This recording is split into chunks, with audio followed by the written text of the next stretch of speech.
quick. Alright, bitch, your life about to be different forever. Took your head over. Alright, here we go. Now you have been officially baptized in the game. Oh, real quick. Alright, bitch, your life about to be different forever. Took your head over. Alright, here we go. Now you have been officially baptized in the game. Oh, real quick. Alright, bitch, your life about to be different forever.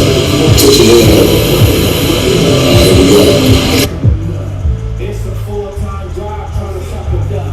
We having money, man, them bitches wanna fuck with us and fuck it up. But I ain't got a dime, I made her run it up. I got some real track stars, they know I'm the runner-up. We in the streets. You gotta save the streets, you wanna money, I seen and see it, some of mine was telling me you better chill out. The niggas be peeled out, running in your house, slinging this metal and wheels out. Now come and Top of it. Pour it down your ear and let it drip to your brain so you can run it up. And it'll be coming up. Now come and take a sip of this gang. Pour it down your ear and let it drip to your brain so you can run it up. And it'll be coming up. Take a sip of this gang, let it saturate your brain. Taylor make your home so we can match it with my name. Then attach it to your frame, right? Now you game tight. Ready, set. You Oh, gon' check it back the same night. Now you breaking tricks and handling thousands. While these bitches on the blade doing the mannequin challenge. Standing there looking stupid cause they that's no game. To hit a trick with bitch and that's so lame. Now Double Lane Shane, dig that. That's what's up. Glad you subscribed. Welcome to the channel.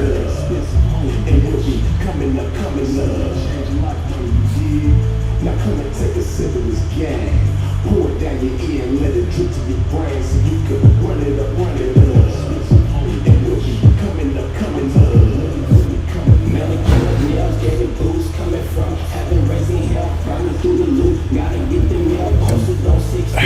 Popping at another bitch, slim, thick, hella cute, greener than Baby shit. Headed to 80 seconds. About to unleash my weapon. Lethal with the tongue, venom in my voice, deadly injections hot. All in hypnosis, it's every day my focus. Food and truck, when I've been the block, I Bet she know this.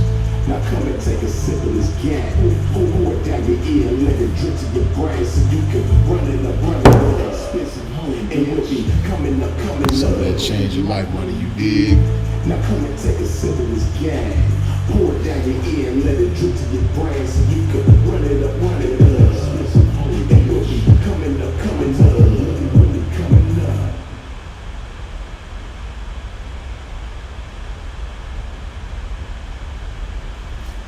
Top of it, man. What's going on? Y'all already know who it is. Freezes it. Tuning in with y'all tonight. First time in a minute that I went live. Y'all gonna have to excuse the bootleggishness of my pimping right now. You know what I mean? I know the quality of my shit is probably kind of bootleg right now. The presentation ain't the freezetation all the way, but we fucking with it tonight still though. You know, I'm still learning a lot of this shit. You know, I call myself, you know, stepping my quality up and things like that. And I'm still learning a whole lot of shit, so y'all gonna have to bear with a pimp. As y'all can see at the bottom of the screen there, you see the display of the subscribers, the super chats, the donations, and so forth, right? So if y'all want to super chat, you're more than welcome to do that. If you want to donate, the donation is if you donate through PayPal, it'll be displayed right here on the screen. And my PayPal, for those of y'all who don't know, is Freezes It, just like it's spelled here on the channel. Freeze IZIT. Freezes It.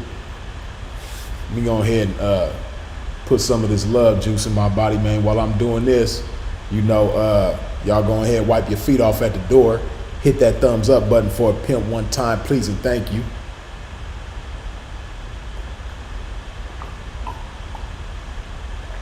When you done wiped your feet off at the door, let me see a thumbs up in the chat.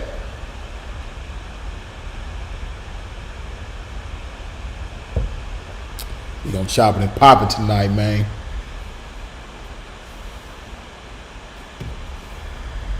Y'all can hear me cool, right?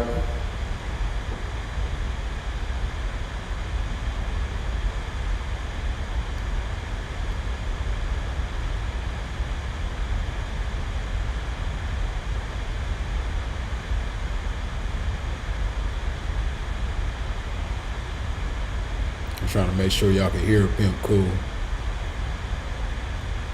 Okay, cool. Okay, I see y'all hitting the, showing me that y'all wiped your feet off at the door, so that's letting me know that y'all could hear Pimp fine and well. You know, it's a bit of a delay on this shit too, so y'all got, like I said, man, y'all got to excuse my pimping, man. You know, it's kind of bootleg pimping right now, you know.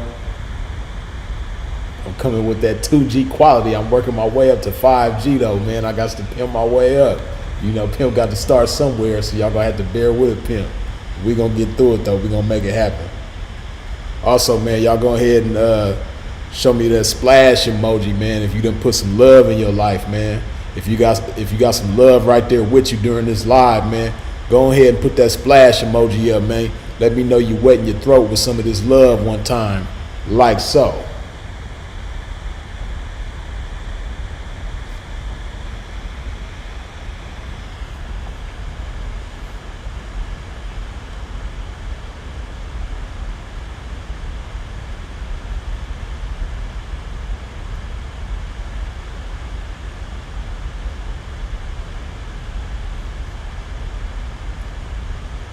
Just checking out what's going on.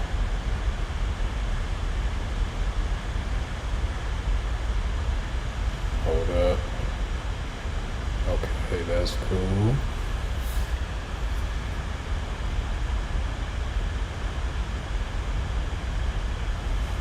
But yeah, man, you know, I just wanted to come live with y'all, man, because it's been a minute since I chopped it and popped it with y'all on a live note. And as y'all can see, I'm taking strides in stepping my YouTube game up, stepping my presentation up, stepping the quality up, you know, doing my best to give y'all better quality and quantity, you know, because I understand it's very necessary, man, and I gotta utilize my blessings. I gotta make the most of my blessings, because see, when you bless with certain things, you kind of have a responsibility to utilize them blessings accordingly.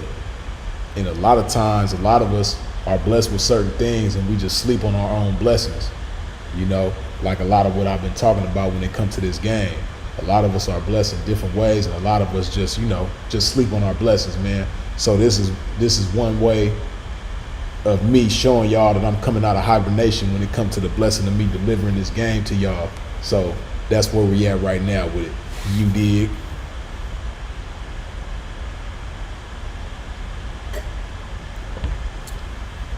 I'm gonna run through this love, man. Y'all know I love this shit because it love me back.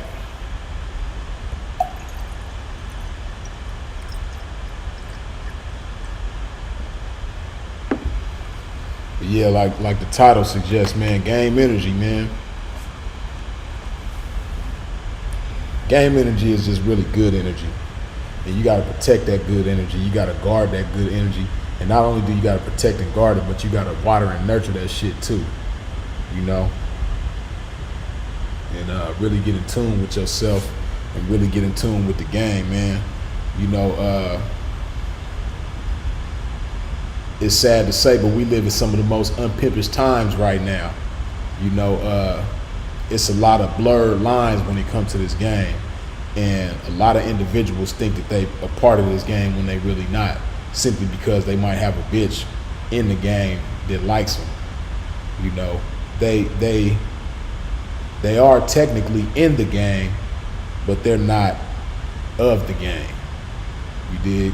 Because as much as I may not like to admit it, but it's truly a fact that a lot of these cats, they are in the game. They active participants in the game. And, you know, Pimp don't agree with a lot of their methods and ideologies and so forth, but they in the game though, you know? because sometimes a pimp end up with one of their bitches.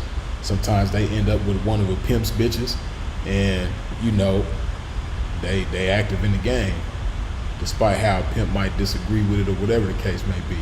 A lot of these cats is in the game, man. So like I said, it's a lot of blurred lines. So it's kind of hard. Well, harder. It's more of a challenge to guard that pimp energy and feed that pimp energy. You know, I find myself spending a lot of time to myself nowadays, and you know, really doing my best to stay sucker free. And I've been doing real good at it lately. You know, some of y'all who follow me on Instagram probably can tell I haven't been active on Instagram. Shit, going on like at least a month and a half, or at least 5 weeks. I haven't really been too active on Instagram in about 5 weeks. So, and it's like, it's refreshing to me. It's a breath of fresh air. It kind of brings me back. It's kind of, you know, nostalgic for me right now, because it brings me back to a certain time when I was just, you know, a lot more in tune with my pimp energy, a lot more in tune with the game, and, you know, just a lot better at staying sucker free. But, you know, like I say, the job of staying sucker free, it's a much taller task than it used to be, because when you on social media, it's almost impossible to stay sucker free. It's almost impossible. So, like I said, now that I'm, you know, giving Instagram a break, you know, I ain't gonna be totally done with it, but I'm just giving it a break right now. And it's been serving me some justice, man. It's been real good for me. So, you know, like I said, because it's so hard to stay sucker free when you on social media, not just Instagram, but I haven't really been too much on social media, period.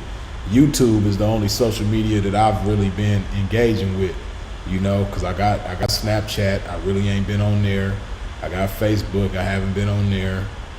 I got Twitter, but I ain't never really been a big Twitter person anyway. I ain't never really been too active on Twitter. So Twitter almost don't count really.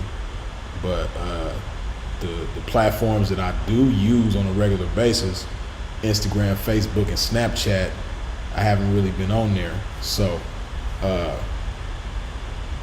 you know, it's funny because, of course, by being so many people in the game on social media, the only time I hear about some sucker shit is when somebody who's on social media tell me about it. Like, yeah, P, such and such was talking about you, or such and such, somebody said this about you, or somebody said that. That's the closest it gets to me, which that's not really close at all. You know what I mean? So really the shit is non-existent to me, man. And like I said, it feels so good, because I can't front. When I'm on social media and there's certain individuals speaking ill on my name, even though I know the shit is false or whatever the case may be, you know, it kind of bothers me, because in so many ways, and I think all of us are like this, but in so many ways, you know, I would like to think that men could see things the way I see things, you know, because I think that I see things, you know, on some general man shit. It ain't no spectacular man shit. When it comes to certain things, that's just like regular general man shit. It's not no extraordinary man shit, but, you know, it's basic, you know, prerequisites to being a man. And a lot of motherfuckers on social media, they just do shit that's contrary to manhood. And I look at the shit, it's like, damn, this motherfucker is old enough to be a grandfather. This motherfucker is a grandfather. This motherfucker got kids in college. Most of these motherfuckers is older than me, or at least my age. And for them to take time out of their day on a regular basis and make up lies, not just on me, but just on other people in the game, or just anybody, period. Like, really just think about that. You're a grown man, and you take time out of your day to get on social media and make up lies and spread lies. The cold part about it, a lot of these people I don't even know in real life. Ain't never met them, ain't never had a conversation with them, ain't never knocked them for a bitch, they ain't never knocked me for a bitch. And for somebody like that to take time out of their day and say, you know what, I'm gonna make up this story about this person. And they do it because they know that if they talk about themselves, they not gonna get any clout because they name don't hold no weight. They voice ain't got no value. So they can't talk about themselves and bring themselves the clout that they want. So if they talk about somebody that's more relevant, somebody that got more quote unquote clout than them, then, you know, they might get some clout off of that with they grown ass. You know, like, basically my point is the strides that certain individuals take, it really, when you really stop and think about the shit is insane. It's crazy, you know. But when you see most of y'all, you probably can't, I mean, you intellectually understand what I'm saying, but you don't really feel me though, because you on social media all the time and you don't take no breaks from that shit. But when you really just step back from the shit and just from the outside looking in, like, damn, that shit is crazy. You know, like I say, when you do the shit every day, when you see the shit every day, when you on social media every day, like, you become desensitized to a lot of shit.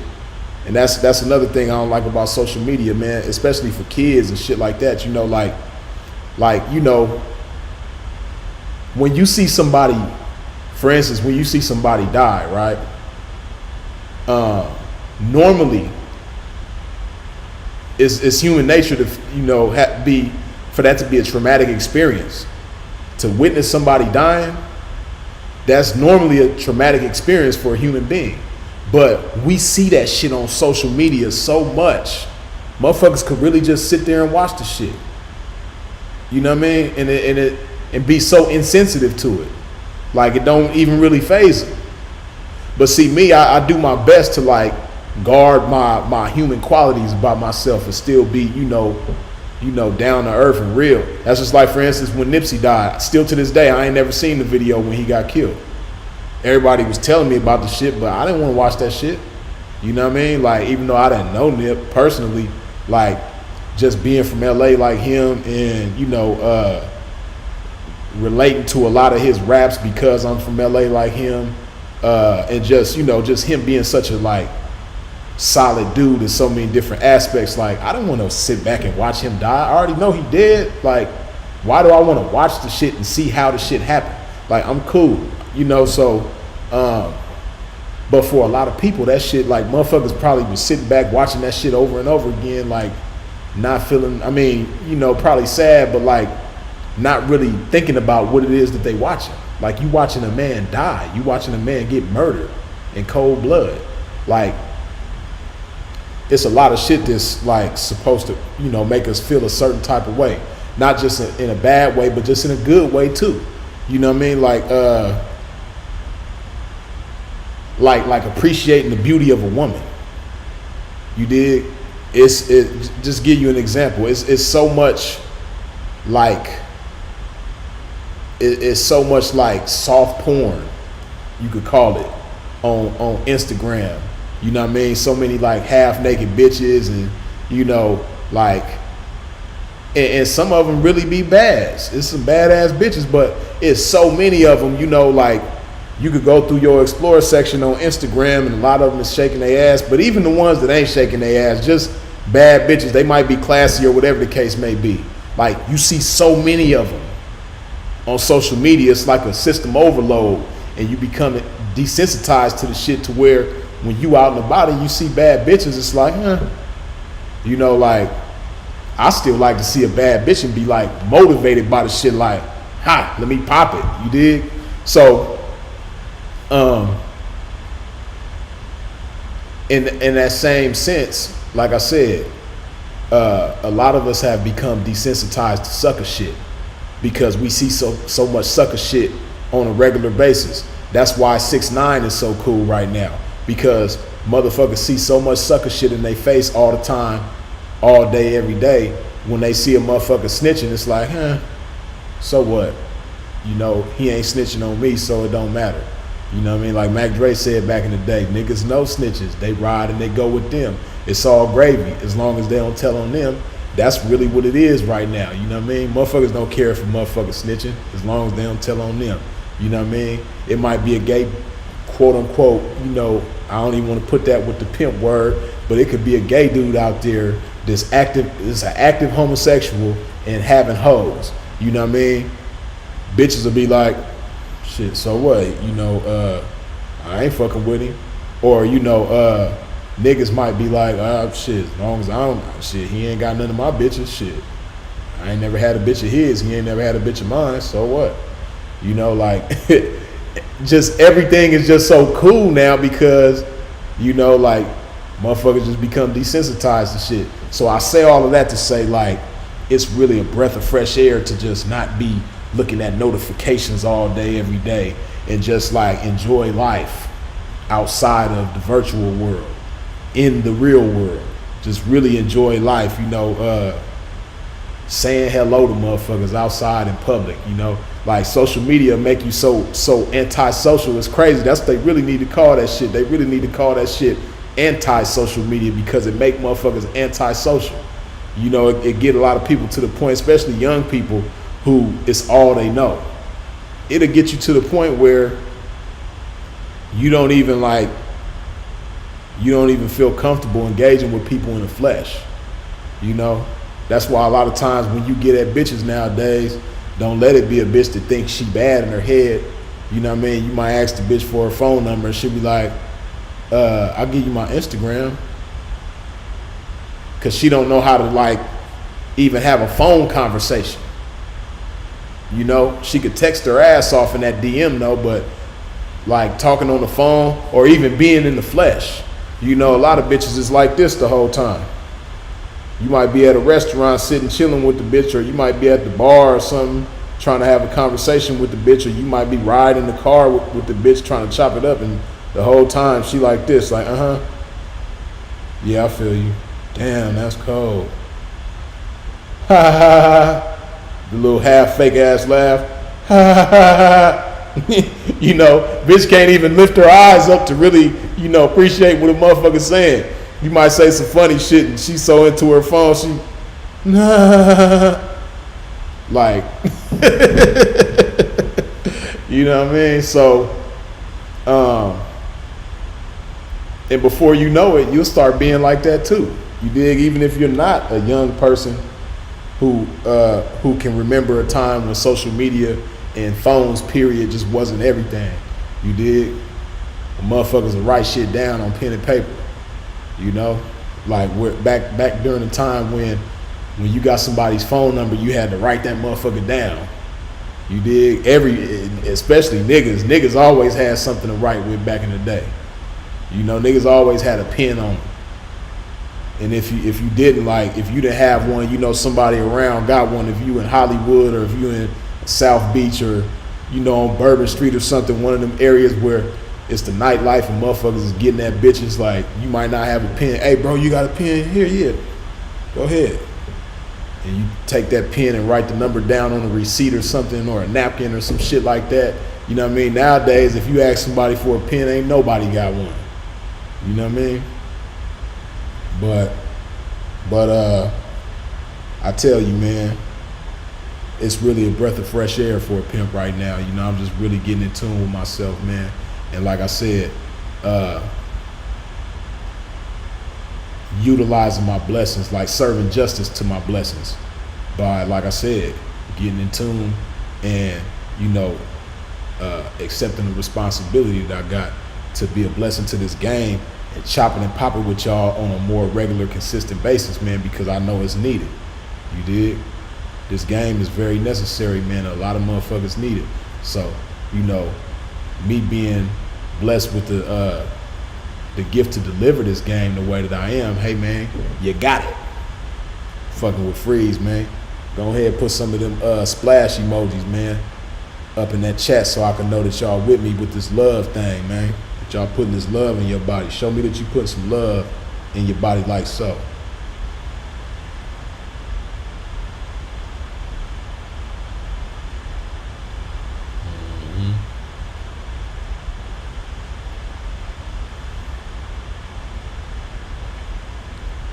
This shit's so bomb.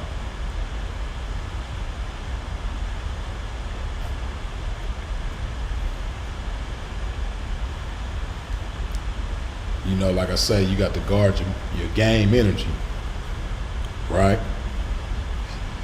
And it's so many psychological games that get played. It's so much psychological warfare, you dig, just like something like water.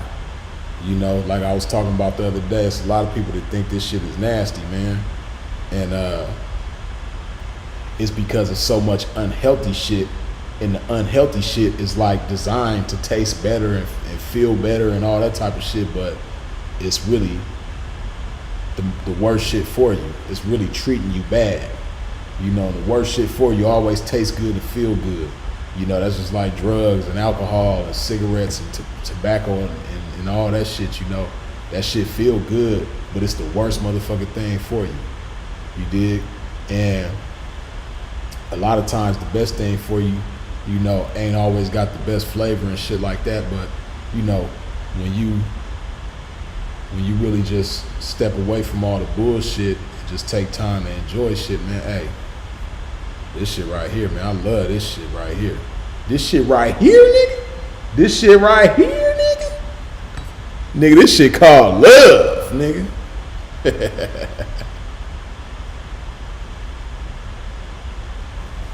Shit gonna love you even when you don't love it.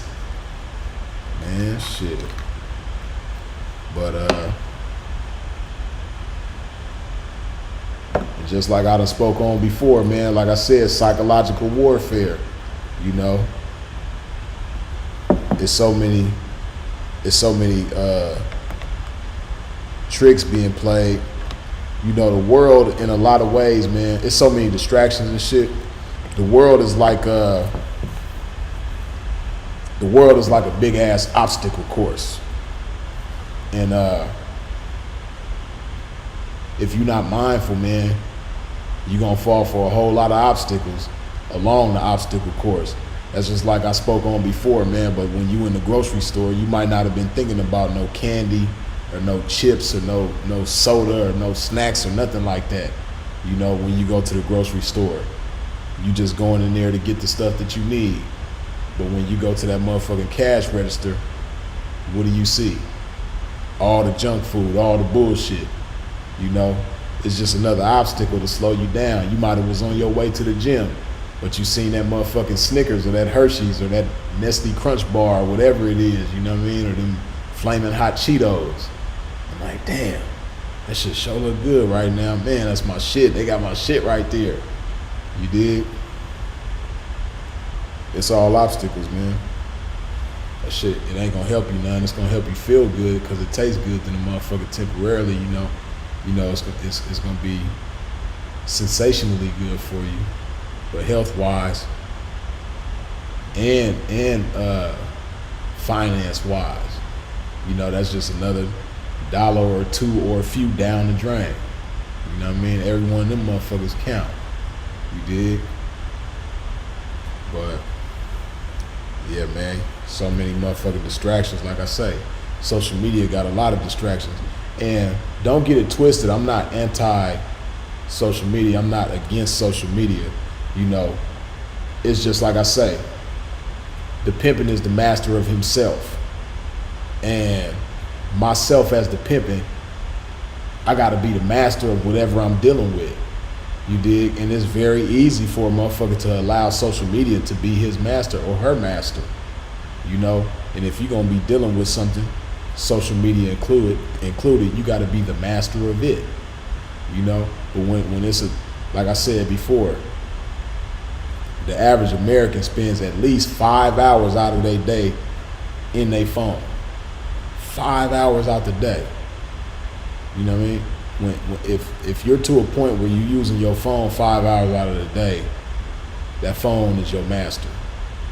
That phone got you beat. You know, you're not the master of that phone. The notifications, them text messages, them DMs, the inbox, emails, all of that shit. That shit is your master. If you can't resist that shit, and then even when you ain't getting notifications, you just constantly looking over old notifications, or you constantly looking and you so used to your phone, you can't even put that motherfucker down for 5 minutes and just chill. You might try to, but in 2 minutes you right back on the motherfucker. You know, that's your master. It ain't no different than being on drugs. You know, but instead of well, it can, but I was gonna say instead of physical health, it can be bad to your physical health too, though. You know, because when you have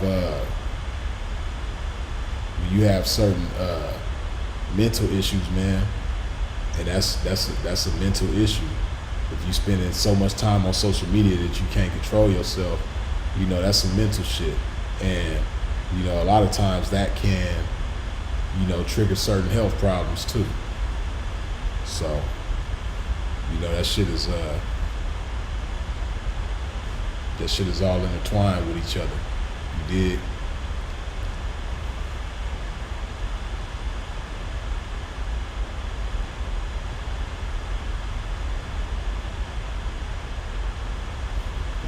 Yeah, like Anton say, it's a tool, but some get consumed by the BS. Man, that's so real.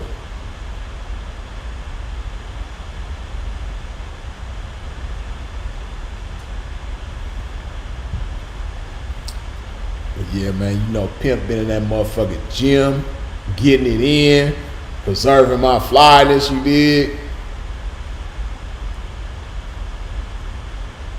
Coming with more content, like I said, stepping my content game up, you know.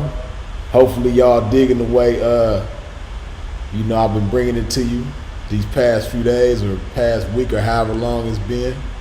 You know, Pimp gonna be more consistent with the shit, but, you know, like I said, hopefully y'all appreciate the way the content is being presented to you at this time. You dig?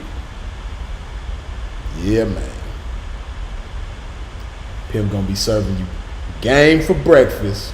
Pimp gonna be serving you game for dinner. You did. Making that a part of your 5-course meal each and every day.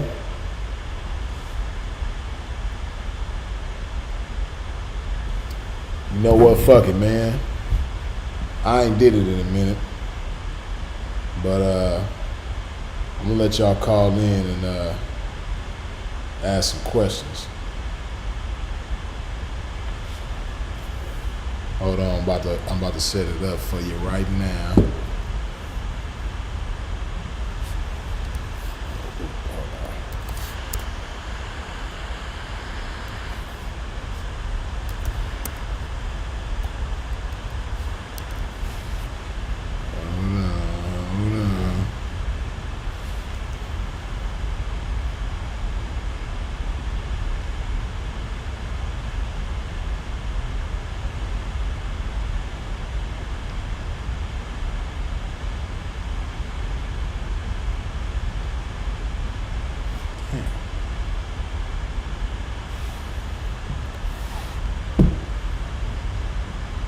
Okay, that number that I just put in the chat, man.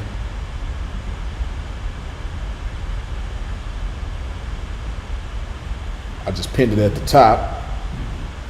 So if y'all want to call in and chop it with a pimp, ask a question,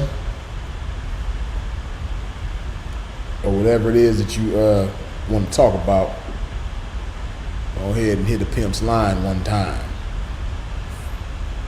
and we can chop it up.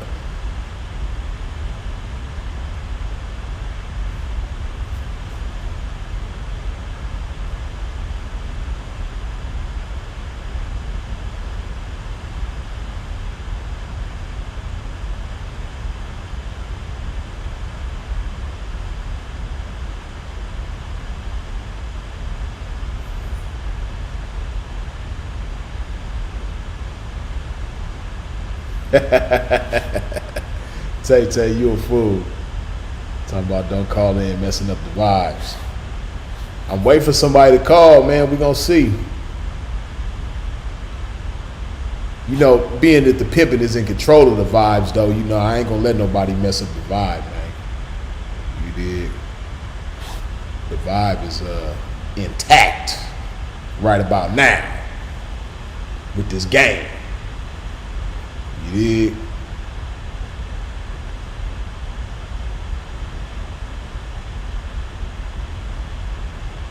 I'm waiting for somebody to call, man.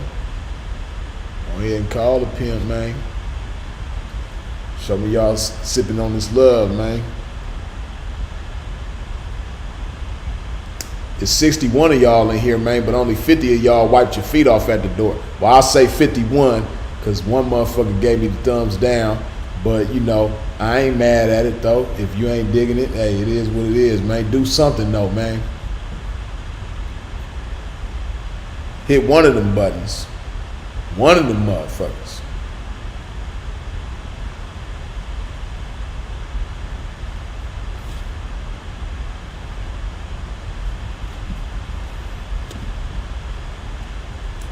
Well, fuck it. We just gonna keep on chopping it and popping it, man. You know, if anybody want to call in, you see the number right there in the chat. It's there. Feel free to tap in.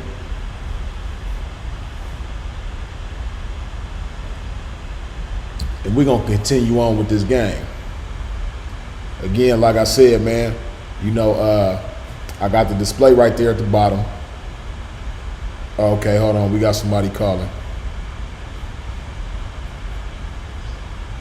Hey, what it do? Hey, yeah. Hold on, let me mute this. Hey, what it do, Freeze? What's up with it, man? Some more of it. Yeah. Hey, yeah, man, you got plenty of it, man. Hey, but look, I got a question, though. I got an answer. Alright. Now, as a P, Okay. is it respectable if the bitch work a trap house to get your bread, or she only gotta do what hoes do to get your bread, or can you send a bitch to do whatever to get your bread? And would that be still considered the same thing when it comes at the end of the day, when all the P's is at the table talking their shit, Mm-hmm. and the homie, he talking shit because he getting his stacks from the trap out, but he got the hoes doing it though. Is the ism want to respect that, or they want to reject that, or they going to look at a nigga face like how that go? Well, I'll speak for myself, right? Now, as a man, you know, just on some man shit, you know, you do what you do. But I'm gonna tell you how like from the game's perspective, you know, how that's looked at, how that's viewed, right? Now, you know, if you would have said that these were some regular females that's in the trap house getting it, doing their thing, then that would be one thing. But to take hoes and put them in a trap house and essentially take them away from the game, take them away from hoeing, you know, it's pretty much like taking a football player and putting them in the pool and signing them up for water polo. You dig? It's two totally different worlds. And you know, me myself, I would think if they were some real hoes that, you know, they're gonna feel out of place at some point, you know, but that's not no pimping. I mean, you will be getting your money and doing your thing, but it can't be respected as some pimping because they not hoeing. They getting money and they handing it to a motherfucker. That's cool, you know, more power to you, you know, because we, you know, with shit, it's a pandemic going on or whatever, you know. I don't knock motherfuckers getting their money, but I just don't, you know, I don't agree with calling everything pimping. You know, pimping is something totally different. I got two questions though, Pete. Go ahead. Now say when when he first walked through the door, in his mind it was the school, but she on her job so much, the nigga done changed his mind. Now he forgot what he came for. Then the nigga leaving out there, you know what I'm saying? And she done did her job, plus she did the other job, and that happened. And I heard it don't count unless the pimp counted. Right. See, this is my thing, right? Like, again, speaking from the perspective of a pimp, right? Me, myself, I have so much confidence in my game as a pimp, in my ability to lead a hoe, my ability to lace a hoe and arm her with this game and direct her on how to utilize this game to make great things happen. You know, I got such great confidence in my pimping, you know, that if this bitch is fully, you know, consumed by the spirit of this game like I am, then, you know, anything else that she could imagine herself doing ain't gonna compare. You know, so it wouldn't even be, because you only got so many, you got 1,440 minutes in a day, right? 24 hours in a day. But I look at it like 1,440 minutes, right? You got 1,440 minutes in every day, and you can only spend so many of the minutes doing the things that you do, right? So you can't do everything under the sun in 1,440 minutes. So like me, myself, I know that a hoe is best suited doing some hoeing. You can have her doing other things, but a real hoe, she's best suited doing some hoeing.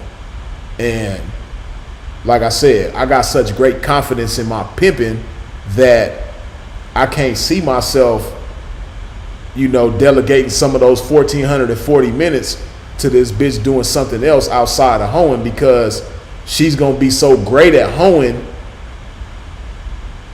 due to the fact that she done fully surrendered herself to me, that anything else would be a waste of time, or it would be an injustice. You know, it would be backpedaling, because that other shit is not gonna produce what this hoeing is gonna produce. So, you know, that's how I see it from a pimp's perspective. Again, just on some money shit, you know, it is what it is, but you can't call that no pimping. Or you can call it what you want. I'm not gonna call it no pimping. So. Hey, now say you him in the club or whatever, right? Y'all popping bottles, talking shit. Is you gonna respect how he did it? And when he come to talk this shit to you, like, yeah, nigga, I'm doing this, blah blah blah, yeah, he smacked it. And is that like acceptable? Is you gonna crown him for doing it, or you look down on him, or he ain't accepted as the ism, or how is he looked at with that? Yeah, you know, I'm gonna respect him as long as he respect me, just on some man shit. Like if we cool with each other, then obviously we got respect for one another for us to be cool with each other, right? No, he got full respect for you, but he just, matter of fact, the nigga probably needs to learn from you, but he just did it a different way. Is you gonna, like, what you think about it? Yeah, like I say, I'm gonna respect him as a man, but I'm not gonna look at it as no pimping, you know. And he could pop it and talk his shit or whatever. I'm gonna pop it and talk mine too, but I'm not gonna respect it as no pimping. I'm not gonna disrespect him as a man. I'm not gonna look down on him as a man, you know. Cause see, like the pimping, I know a lot of us got the tendency to look down on individuals that's not the pimping. You know, and I know a lot of cats in the game can be disrespectful, to be real, you know, talking crazy to motherfuckers because they're not the pimping. You know, I don't do that type of shit, you know, because I'm at a point now where I've always been at this point where I can just respect a man for what he is, a man. You know, as long as a motherfucker standing on his manhood, a pimp can respect that, you know. But I say that to say, yeah, I'm gonna respect him as a man, and he could be, you know, popping bottles and doing what he do. It's You just, sit at the table with you. yeah. I mean, if we just kicking it, you know, like, but we sit at the table on some pimping. I mean, it ain't gonna be seen as pimping. But yeah, we could sit at the table and things like that. You know, he could pop his bottles, and I'm gonna be popping my, you know, my love and shit like that. You dig? But yeah, I'm just not gonna. I'm not gonna respect him as the pimping. I'm gonna respect him as a man, but I'm not gonna respect him as the pimping simply because he's not doing no pimping, and he's not being the pimping. You know, see, when you really some pimping, and you really consumed by the spirit of pimping, that's all you want to do when you dealing with hoes.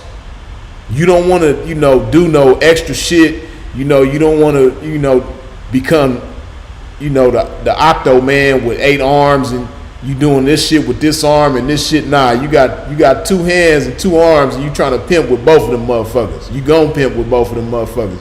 You know, that's a pimp. You know, it's to do something else would be a fish out of water.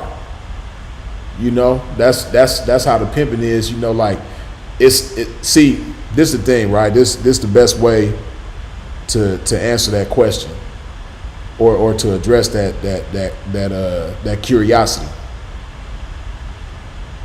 Pimping ain't just something that you do. Pimping is who you are. You dig?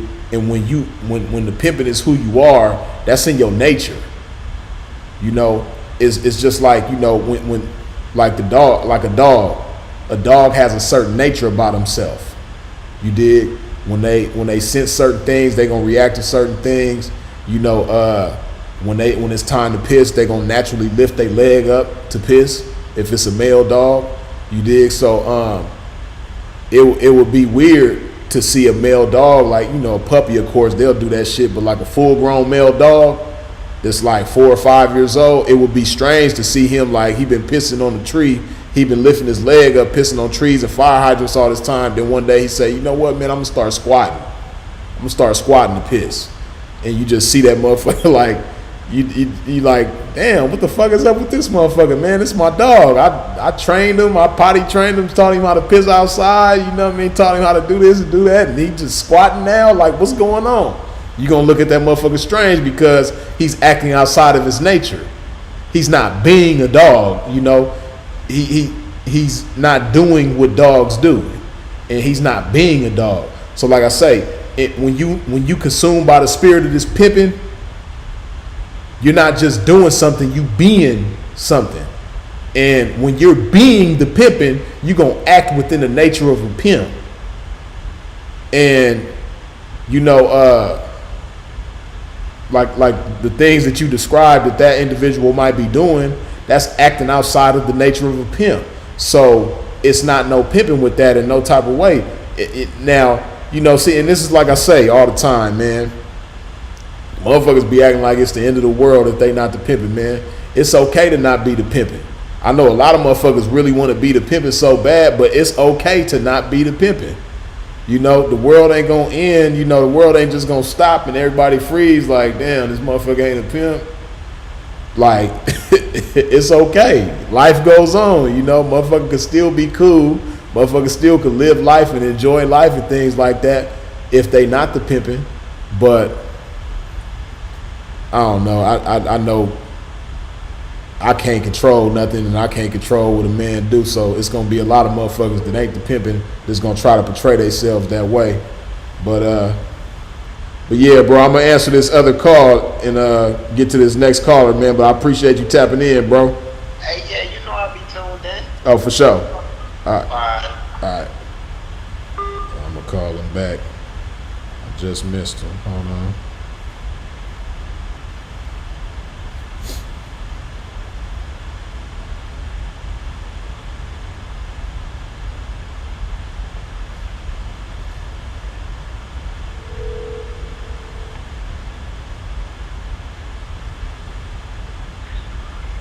Hello? Hey, what it do?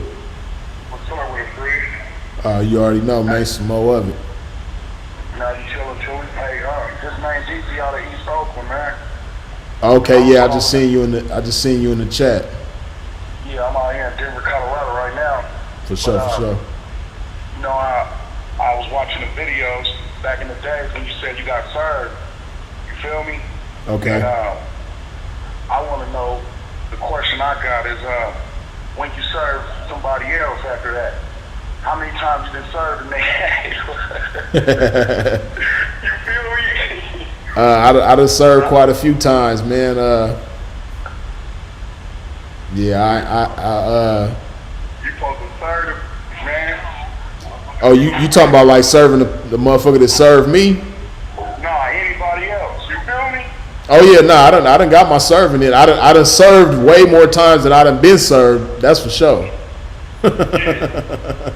Yeah, I done dished them out, and it ain't no knock to anybody that might be vice versa. They might have been served more times than they, cause the thing is, man, you got to be actively pimping to serve somebody or to get served. You did, motherfuckers. If you're not actively pimping, you're not gonna experience none of that. So, yeah, I done experienced both. You did, and yeah, I've only really been officially served one time. Yeah, I remember when you was talking about it. You was like, "Hey man, this is whoop the whoop," you know. Oh, you talking about when I did the dry serving? You talking about that? No, dude trying to come with some shit. Oh, okay. Over somebody who only gave you $30. Some shit that was exactly. Yeah, you talking about yeah. You talking about it? It ain't nothing to talk to a pimp about. When you was like, how much did she give you? You was like, man, I ain't trying to tell you that. It ain't even that wrong. Yeah. But you got served, my nigga. Yeah, and it's funny because like me and him was actually cool. That was my partner who did that. You know what I mean? We was cool before and after that. But yeah, that was just a funny little story though. Yeah, but nah, yeah, when I was saying I've been served one time, I wasn't even counting that one. Yeah, but nah, I done dished them out though since then for sure. I wanted you to break down one of the stories how you did serve somebody. You said how did I serve somebody? Yeah, one of them stories. Okay, well, one of my classic servants, man, one of my favorite servants was a little bit over. Damn, time be flying. I was gonna say 2 years ago, but this really was almost 3 years ago, right? I served a motherfucker on Christmas morning, and yeah, man, it was beautiful, man. It was in a circle of pimps. We was probably about like 5-6 deep. You dig? And I called P, and I called him from the bitch phone, and he answered the phone. I said, "Yeah, man, Merry Christmas, man. This Freeze the Pimp, man. Let you know that I got the bitch, man, and you ain't got to worry about her no more." And he was like, "Oh, Freeze, what's up, man? I know you, Freeze." And I was like, "Oh, for real?" And he was like, "Yeah, we was on the Blade over there in Phoenix, man, one time." And I didn't really remember him, but he remembered me though, and he took the serving like a champ though. He was real cool about it, man. It was real cool. So, but yeah, that was one of my favorite servants. You did, like I said, Christmas morning. You don't gotta look up under that tree. Yeah, it ain't nothing there, man. Whatever was gonna be up under that tree is up under this tree over here now, man. Merry Christmas though. Yeah, so yeah, that was one of my favorite servants, man. I got a few of them that was cool, but that was like one of my favorite ones though. Yeah. Next time, man, y'all need to make a video on when y'all serving everybody. You know? Yeah, that would be cool. That's a great topic. Yeah. Yeah, that's a good one. Keep your head up about there, man. You know? For sure, man. It was a pleasure chopping it with you, P. For sure. Y'all, sure. y'all be good, man. For sure. Good looking in a minute. Yeah. Yeah.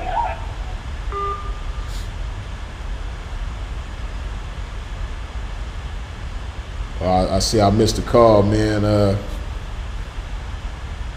Whoever that was that just called, if you want to call back, you could feel free to call in and chop it with a pimp one time.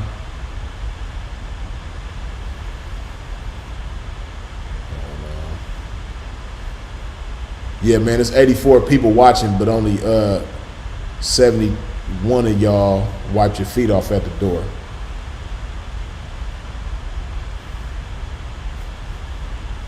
Hey, what's the word? What's good, P? Some more of it, man. Yeah, I've been watching you for a long time, brother. I appreciate that, man. That's a beautiful thing, Number man. love. Good look. Number love. Good looking on that. That's a good look. I appreciate that. Yeah, I'm calling all the way from Michigan, man. Oh, for sure. Dig that. Yeah, I see that 313, man. I got some classic stories, man, about my Michigan days, man. I don't know if you seen my video, My Life Before the Game. I was speaking on some experiences that I had over there in Michigan, man. It was some cool days. I ain't been over there in a long time though, man, but I had some very memorable experiences over there though. Yeah, fucking around in that Detroit and that where else was I at? I want to say it was Taylor. Taylor is south of Detroit, right? Yeah. Yeah, I was out there fucking around in Taylor too. You know what I mean? It was cool out there. Hey, I got some questions for you, P. For sure. Now, the game is told, not told. I know that, but you ever get to the point where, like, you see a bitch and you want to put that P on her, and it's like, what you say, she can, like, go tell the boys, like, hey, you up here talking crazy about this P game and shit. Like, you ever, like, damn, I shouldn't have said that to her. Like, you ever like feel that way? Well, see, the thing is, right, and that's just like, it's just life, period. But within life, those of us in the game, of course, you know, a lot of times we be so focused on the offense, right, that we forget to play defense. You dig? And you know, I remember when I played football as a kid, you know, the coach used to tell us defense win games. So you know, you got to play defense as well. You know, just as bad as you want to score, you need to be concerned with not taking the L as well. You know, because in this game, man, one L could screw you all the way up in this game. You already know. So really what it is, man, is just being responsible with your words. That's the best way to play defense when you're getting at a bitch. You just got to know how to be responsible with your words, man, and not say anything to put you in a compromising position. You dig? You know, you just got to know how to tiptoe. You got to know how to tiptoe around the landmines and shit like that and still get your point across. And, you know, sometimes you might have certain bras that might, you know, pretend to be a little bit slow. But if a bitch is too slow to comprehend what you putting across, then, you know, you might not want to fuck with her anyway. You dig? But if a bitch really want to fuck with you, she gonna comprehend and she gonna understand what you saying. You dig? All the while you putting your point across, like I said, you know. So. Yeah, I have run into that plenty of times. Oh yeah, indeed. That hoe was like, yeah, I don't understand, bitch. You ain't listening right. That's what thing tells us something.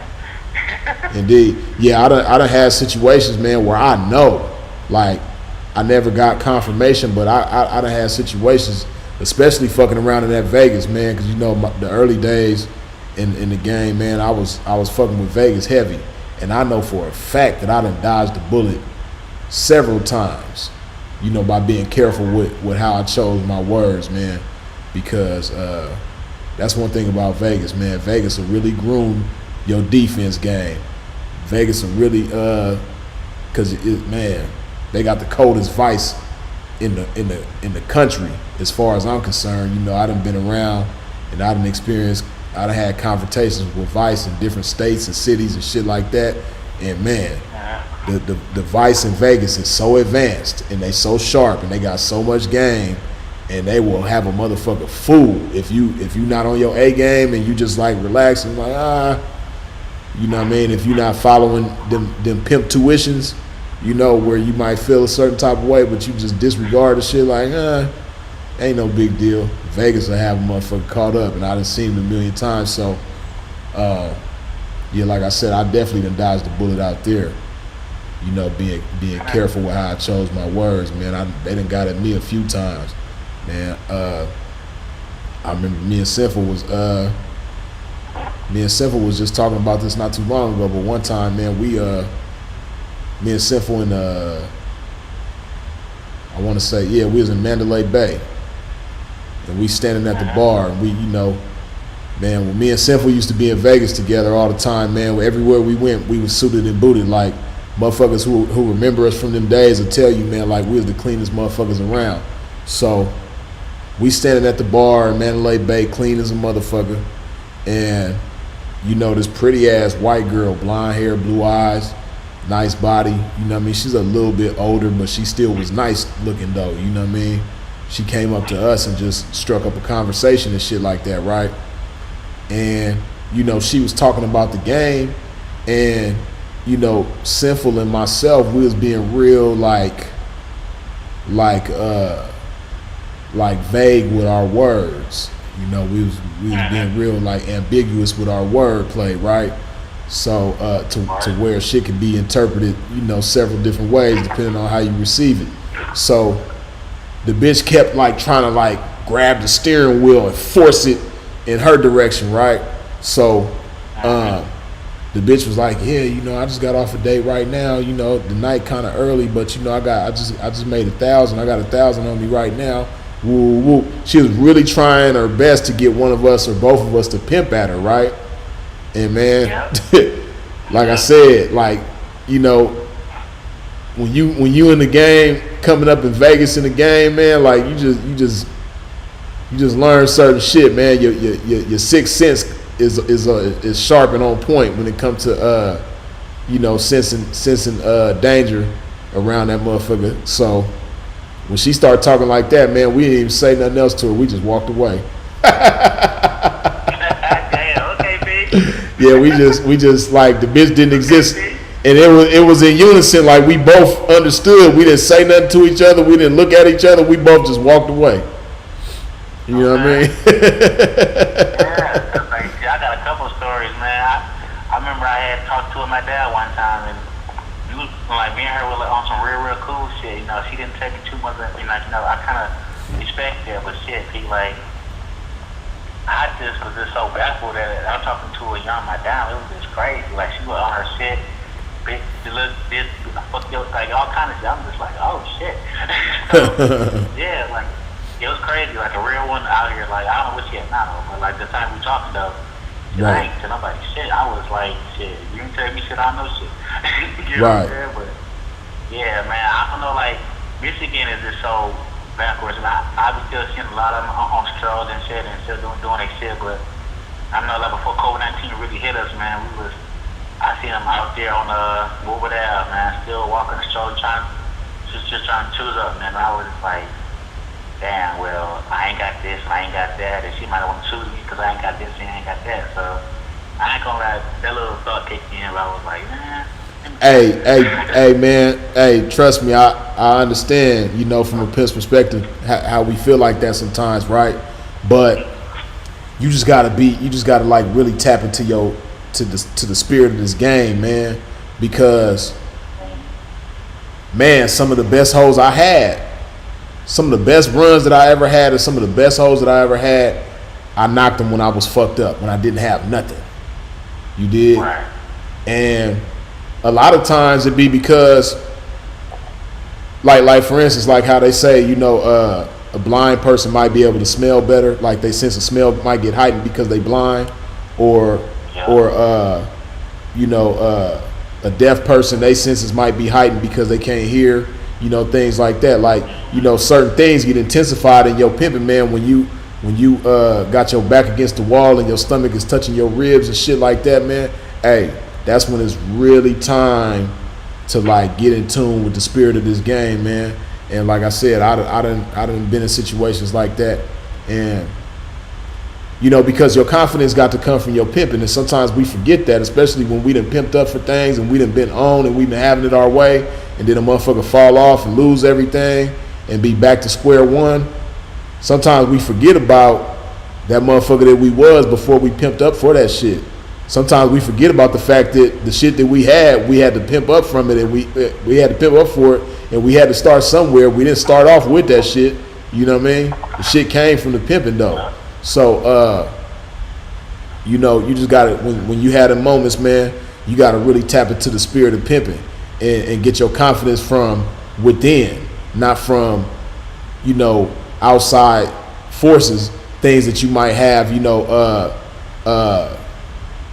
extensions of yourself, as far as like the car that you have or the clothes that you got, or, you know, you might have had some jewelry before, but now you ain't got it no more, you know.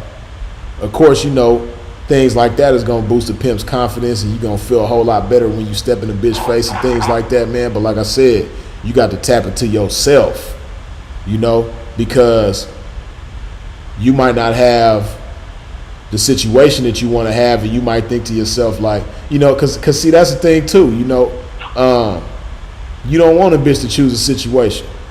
Bitches is choosing situations all the time. But what a bitch got to understand is that bitch situations change all the time, but the man in the situation don't change. The man in the situation is the one who created the situation. You dig? And just like situations might be good, you know, a situation could turn bad, and then bitch, what type of motherfucker you dealing with then? You know? So you know, you got to get a bitch to understand that you're gonna be consistent. You know, whether you go through a blizzard with the bitch, whether you go through a hurricane with the bitch, whether you go through a heat wave with the bitch, hey, I'm gonna be the same motherfucker, bitch. You know, you're gonna be able to rely on my pimping no matter what.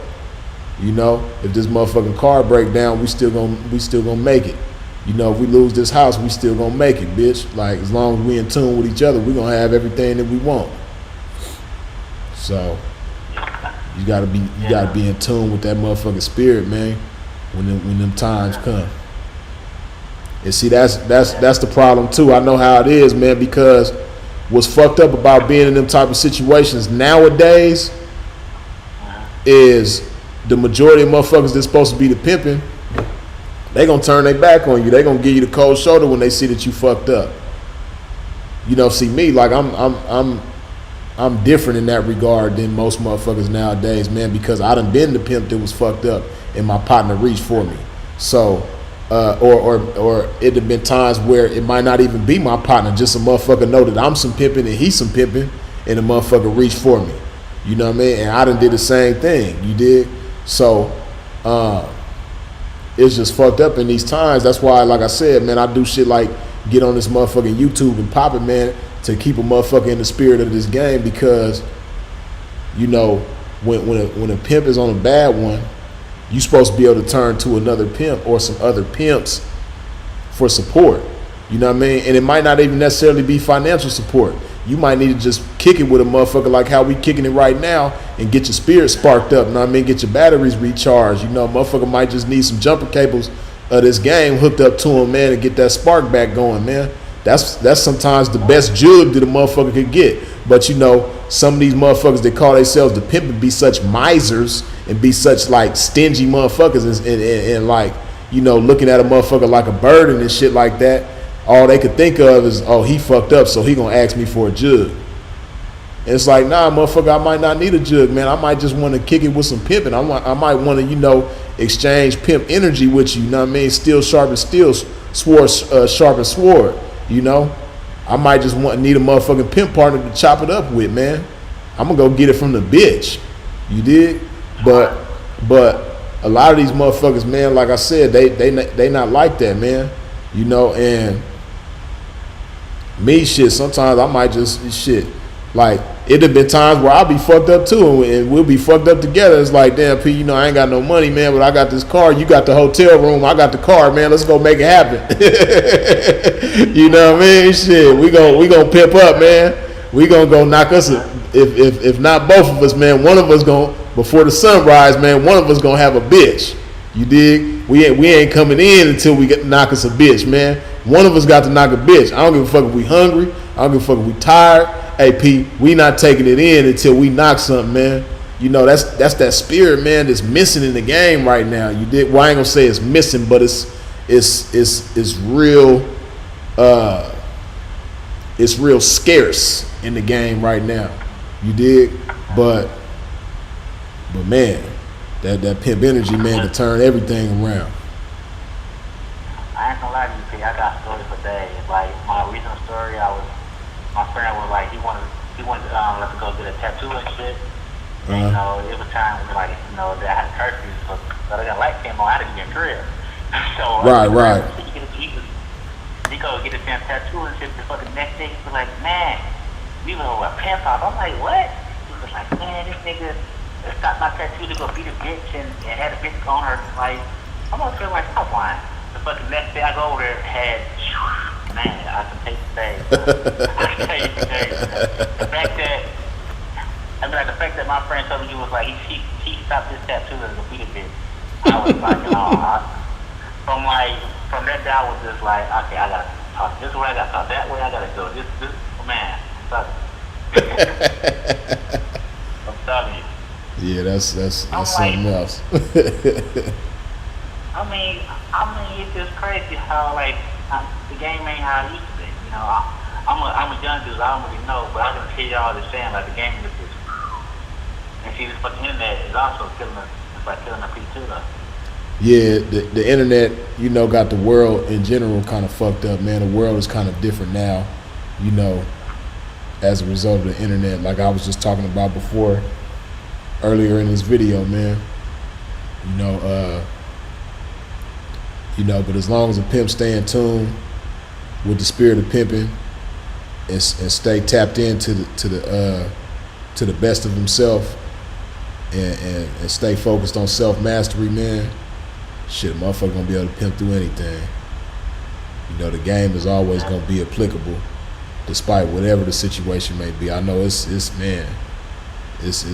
a cold challenge to pimp straight lace. Like I say it all the time, man. I don't give a fuck if a motherfucker only got a skateboard to show for his pimping. Just the fact that he pimped for it is to be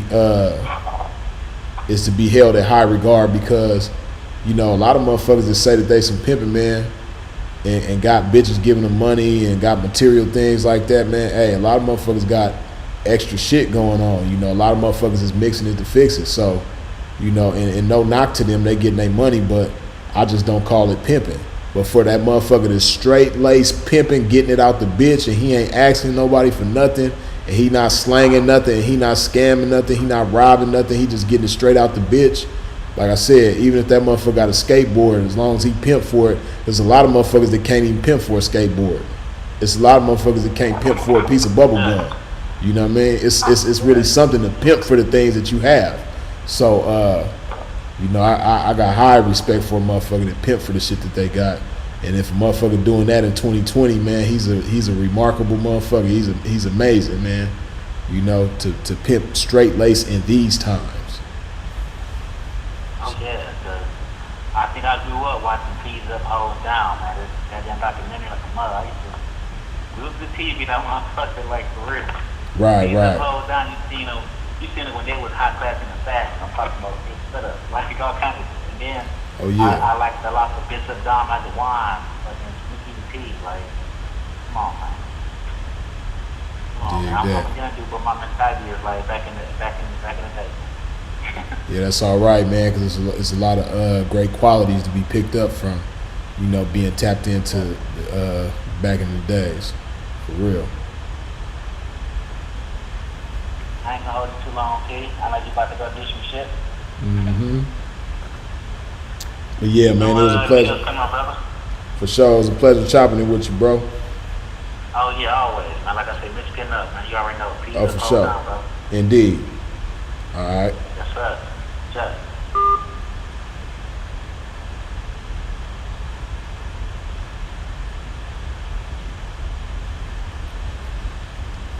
Yeah, a little phone call right there. You know what I mean? Kind of got to pimp a little bit spark. You did. But yeah, man. Go ahead and put some of this love in your life, man. Put some of this love in your system, and let me see them splash emojis, man. When you sip some of this shit right here.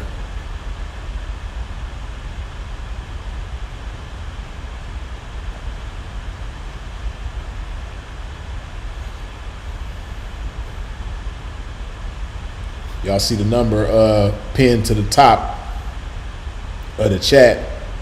You know, for those of y'all just tuning in, if you want to call in and chop it with a pimp, you got a question or anything like that, feel free, go ahead. And I see that it's 94 of y'all watching, but only 87 wipe their feet off at the door. So if you haven't wiped your feet off at the door, what I mean by that is hit that thumbs up button, man. Please do so now. Kid NASCAR, I see you with the love, man. Cheers to you, man. Cheers to everybody with this love shit right here. You dig?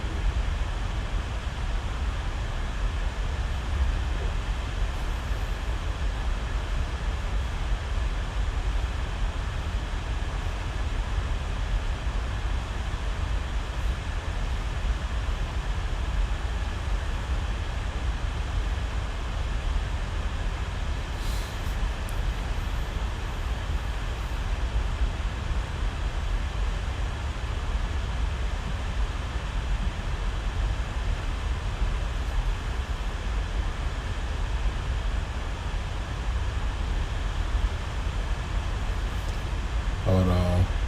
I'm reading the comments, y'all. Hold on a second. Oh, Kid NASCAR, hit me again, man. I don't know if that was you that hit me just a minute ago when I was on the phone with 313 Michigan. But Kid NASCAR, if you want to call again, go ahead.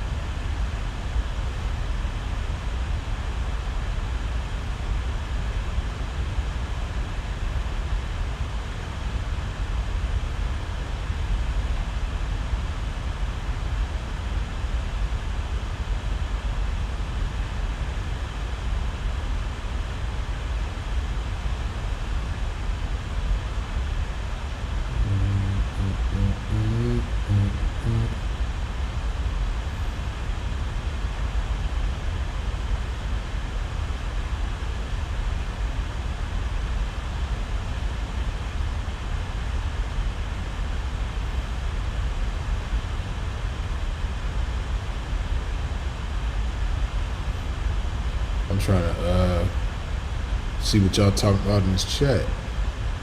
I see part of the conversation, but I don't see the whole conversation. Boris Tarby say, are you still in the gym, Freeze? Indeed, man, yeah. You know, I had went like a little minute, man, where I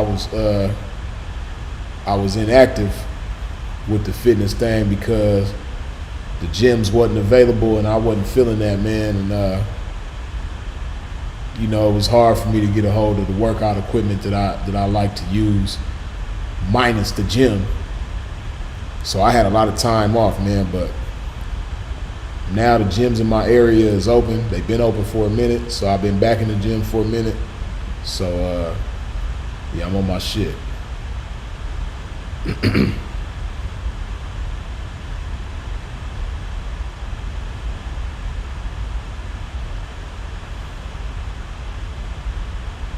Connect ENT say that choosing feet piece was on point like a sharp number 2. Good looking, man. I appreciate that. You know a pimp gonna kick this game.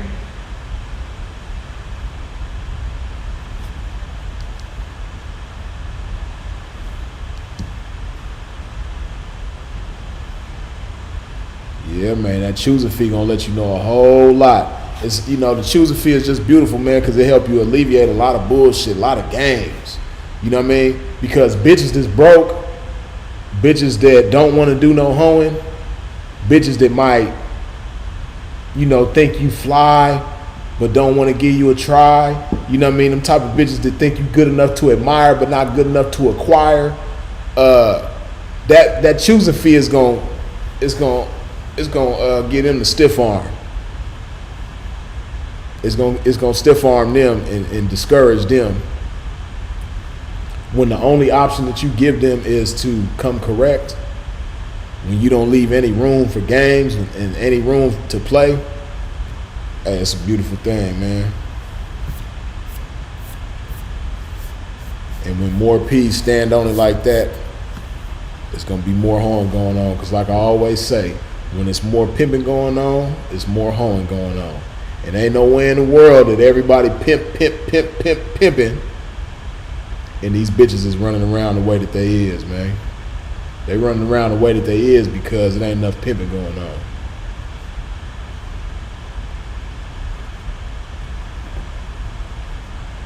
It's just like us as black men in the black community.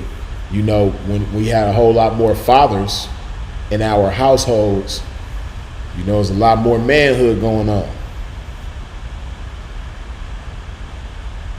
Hey, what it do? Top of it, man. Top of it. This Mac Docious out the chat. Oh, for sure. Dig that. My question is, man, so at any given time, it's about, 20, seem like 30 hoes on Figueroa. Right. Other tracks like that across the country? Or is that just Figueroa? Well, it ain't just Figueroa, but it's a few tracks like that across the country. But see, what you got to keep in mind, like, you in California. California is the track capital of the world. Like, it ain't another place that got more tracks than California. Now, you got other places that might have one or two active tracks, but most places don't have tracks like how Cali got tracks. Like, even outside of LA, you know, if you go over there on G Street in San Bernardino, 9 times out of 10 it's gonna be the same thing. If you go to E14 right now, 9 times out of 10 it's gonna be the same thing. Over here in Florida, right, you got OBT, which is Orange Blossom Trail. That's the Blade in Orlando. If you go on OBT, 9 times out of 10 they're gonna be down like that. You know, OBT, but the thing about it is, like, that's the only, like, track that's really popping in Orlando. You know, it ain't like how LA is. You know, like, if Fig ain't popping, you could go to Western, or if Western ain't popping, you could go, like I said, San Bernardino to G Street. You know, you don't want to fuck with Orange County, but the Blade is popping out there. If you got a way that you can send the bitch and not physically be there yourself, then that Harbor Boulevard is cool. Harbor Boulevard might be popping right now. You know, Harbor be going through different phases sometimes though, so, you know, I don't know what it's looking like now, but when Harbor, yeah. So Harbor closer to the 22? Exactly, yeah. You take the 22 to get there. Yep. Right, for sure. Yeah, but Harbor, but like I say, you know, Orange County just ain't a good place for a motherfucker to be. You know, you don't want to be riding around there at all. Them motherfuckers over there, them people be tripping. You know, and you know that's one of the worst places in the country for a P to be, aside from Vegas and, you know, shit like that. So like I said, that's a place where you want to send, but you don't want to physically go there yourself. For sure. Yeah, and Back in y'all days, y'all ever fuck with Free at Last Bellbond? I'm not hip to them. You know, the coolest in LA, the coolest bail bonds that I know of is Aladdin. Aladdin bail bonds is cool. See, it might be different now. I haven't bailed a bitch out in California in a long time, but Aladdin was cool because they was one of them places that, you know, they didn't mind bailing hoes out, and, you know, a lot of them bail bonds companies sometimes be having a lot of red tape for a motherfucker to get through. And Aladdin, you know, they give you some wiggle room. They'll fuck with you. At least that's how they used to be. I don't know about nowadays, but yeah, Aladdin, that was my favorite bail bonds to fuck with. Free at Last, I'm not familiar, so I can't say nothing good or bad about them. That was some Vegas shit. They was cool niggas too. Oh, okay. Yeah, in Vegas, man, Becky always been the best one. Bob's bail bonds. I ain't familiar. Yeah, Bob's in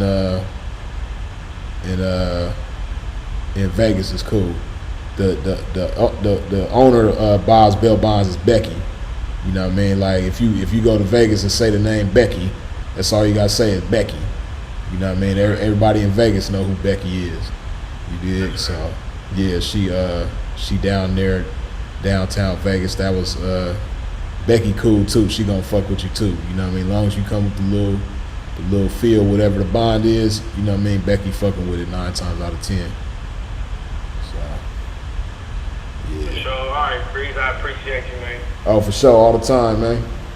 Keep doing your thing, man. We love it, man. For sure, much appreciated. All right, man. All right, Yes, sir. for sure, likewise. Yep.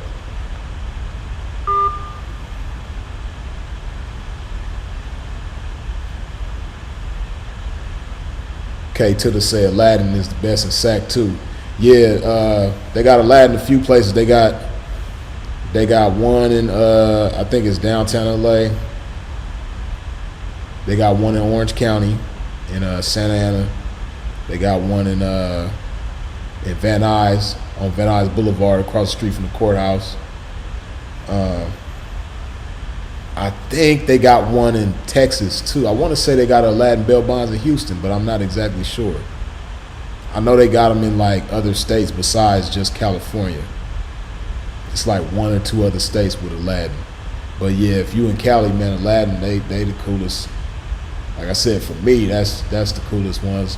In California, that's all who I ever fucked with was Aladdin. I've been fucking with Aladdin for a long time. Shit, for like damn near 15 years. Long time.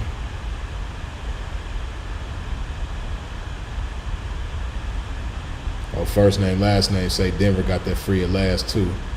That's what's up.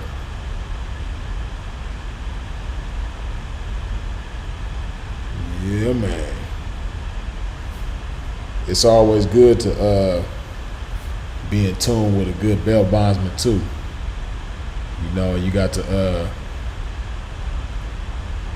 stay in good standards with your bail bondsman, man. Because if you fuck around and become delinquent with the bail bondsman when you need their ass, that's a fucked up feeling. You dig? Lee Claiborne says, "You knew P. Child Freeze." I know who P. Child is, but I didn't know P. Child personally. I don't know him personally, but I know who he is though. I know of him.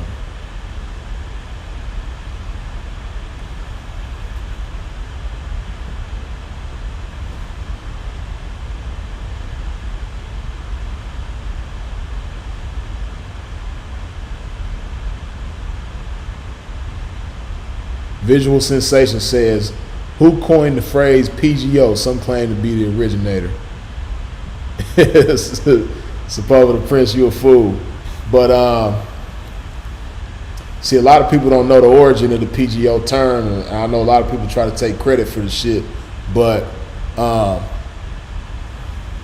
know I was there when the shit was used in a small circle of people, and then I saw it spread outside that circle and become eventually what it is now, right? So I'll say this. There's certain people who made the shit popular, but as far as who originated it, I can't really give it to one particular individual. It's one particular individual I know who popularized the shit and took it outside of our circle, but at one point in time, we had a Facebook group, right? With gentlemen of the lifestyle you know, you had to be vouched for to be in this group. It was like a real tight-knit group. You know, you couldn't just say you was a P and, you know, get added into this group. Nah, 5 individuals in the group had to vouch for you in order for you to be accepted into this group, you know, and like basically motherfuckers had to know you, right? But it was about, it will fluctuate between like 100 and 120 of us in this group, right? And this back in like 2012, 2011. Yeah. Probably like 2011 is when it started. But, you know, those of us in this group, we'll chop it up with each other. It was a real cool group. I wish we still had something like that now, but unfortunately we don't. But the group was so cool because we kept each other in tune. We kept each other in the know as far as like what was going on in the game. It had been times, like I remember one time 1P got out of jail and he went up in the group and he was like, hey P, you know, I just got out of jail. I'm over here in Santa Ana, and I was in Santa Ana at the time. Oh shit. Hold on.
Fuck, how you? Man.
Safari, okay.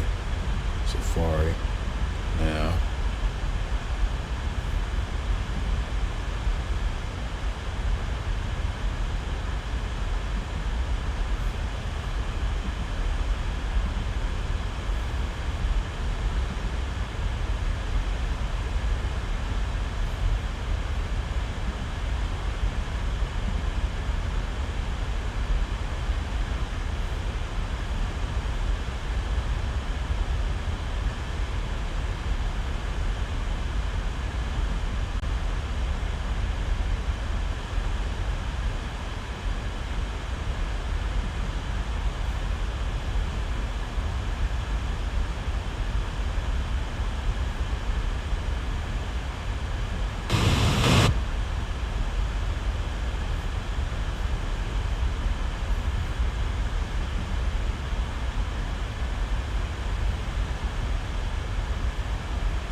It's crazy.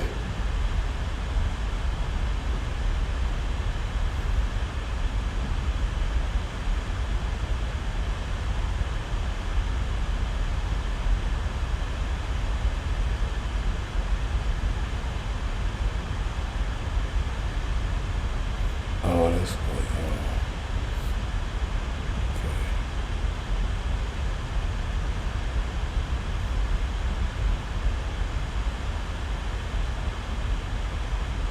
okay. This shit. Wait.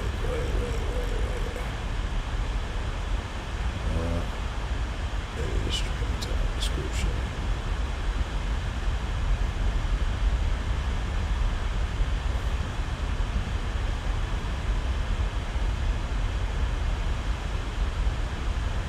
Fuck. How the fuck can I do this shit?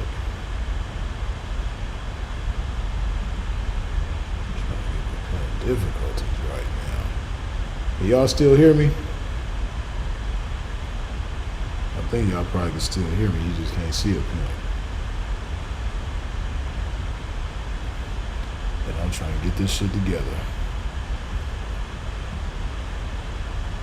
Wait, maybe if I go here, let's see.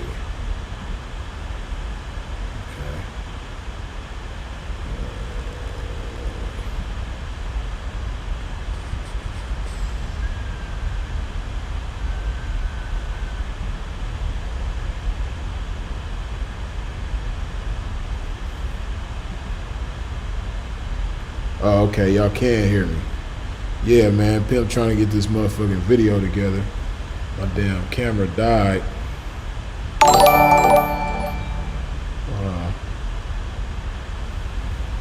Okay, I see Hog Mac Jones just subscribed. Dig that.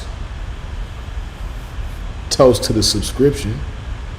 But man, I'm trying to figure this shit out. I'm trying to figure out how to turn my camera on my computer. You know, Pimp ain't the most tech savvy motherfucker, man. I'm figuring this shit out as I go along. But I'm a pretty smart pimp though, so I might be able to just, you know, figure this shit out in a minute. But see, I see one way how I should be able to do it, but I don't see the shit right here. Oh wait, wait, let me see if I can do that. Okay, no, I can't do that. But maybe I can do. No.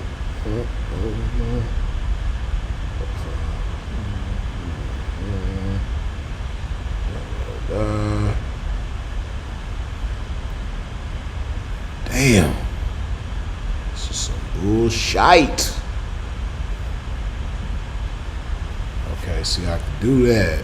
Now I just gotta figure out.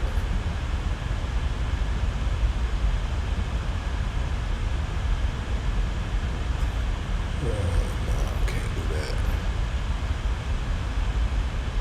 Fuck, man. Y'all got to deal with a pimp learning curve right now.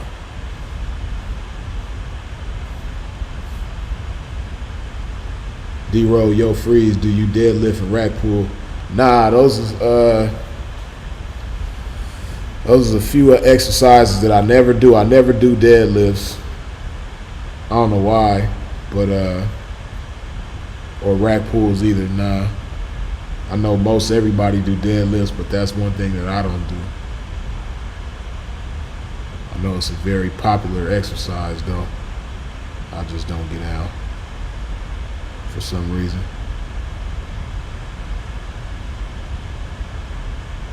Okay, maybe if I do this, let's see. Okay. Let me see. How do I am?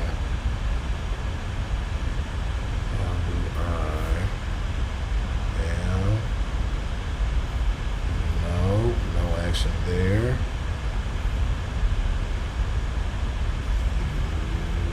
Stream settings. Let's not even let me fuck with this. What if I hit reset? Nah, that ain't gonna do nothing.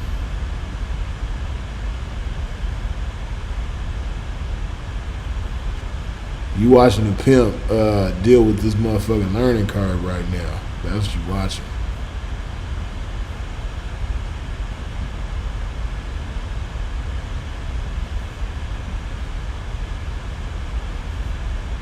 Trying to figure this shit out, man. I'm trying to get my camera together.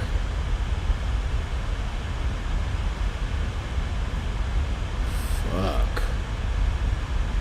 This shit is frustrating. Because I know it's some simple shit to be done that the pimp just ain't figured out. You know what I mean?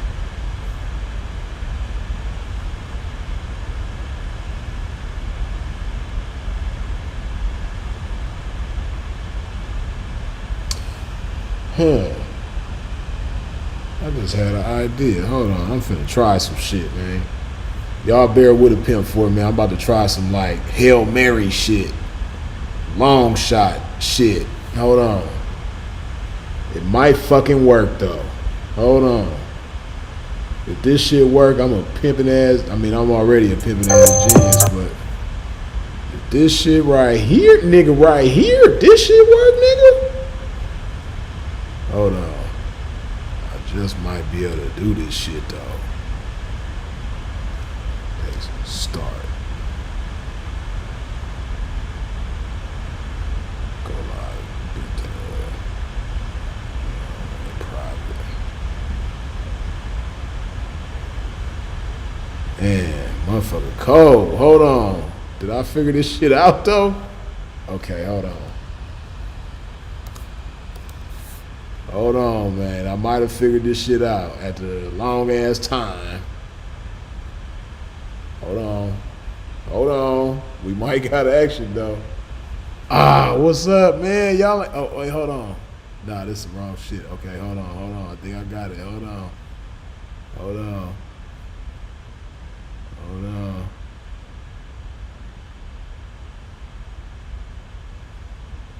I might got this shit. Hold on. I might have to, like I said, this is some Hail Mary ass shit right now that the pimp doing.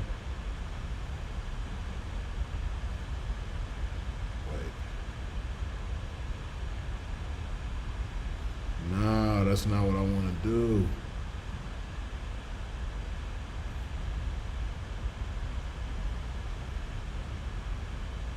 Hold on.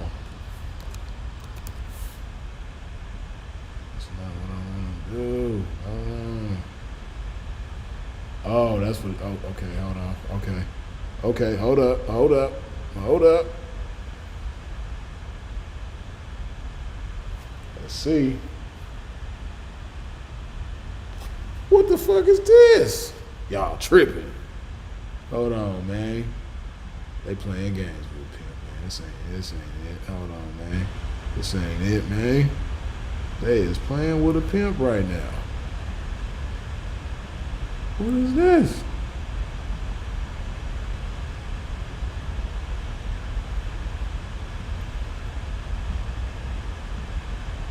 This is crazy.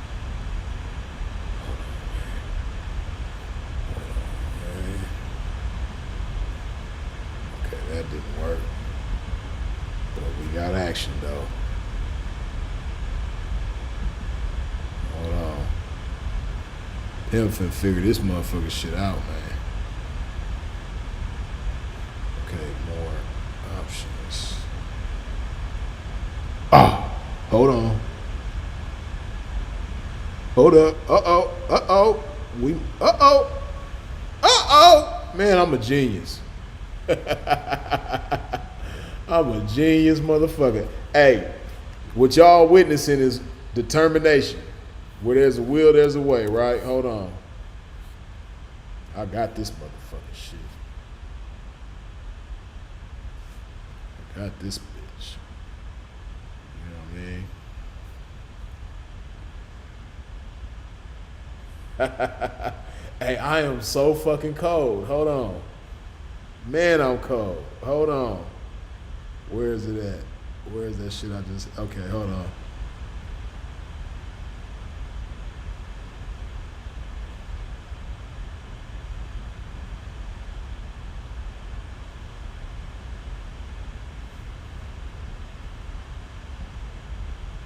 Oh, okay, wait. I almost... Oh. I got that shit. Hold up.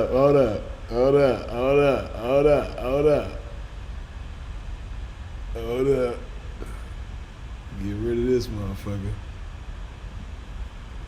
Hey, you dig though.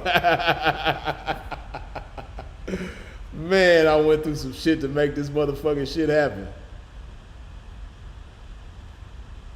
Man.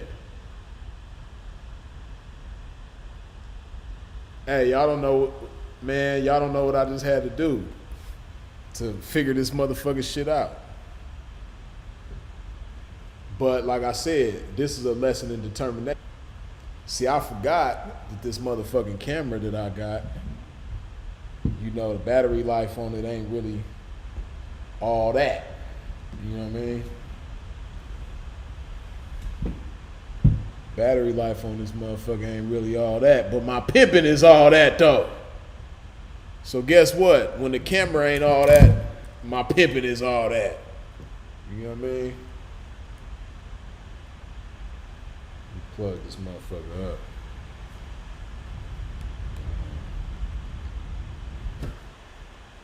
Hold on. Yeah, this motherfucker right here, you dig? This motherfucker dead. It died on us, man. I'm about to put him on life support though, so he can come back to life. You dig?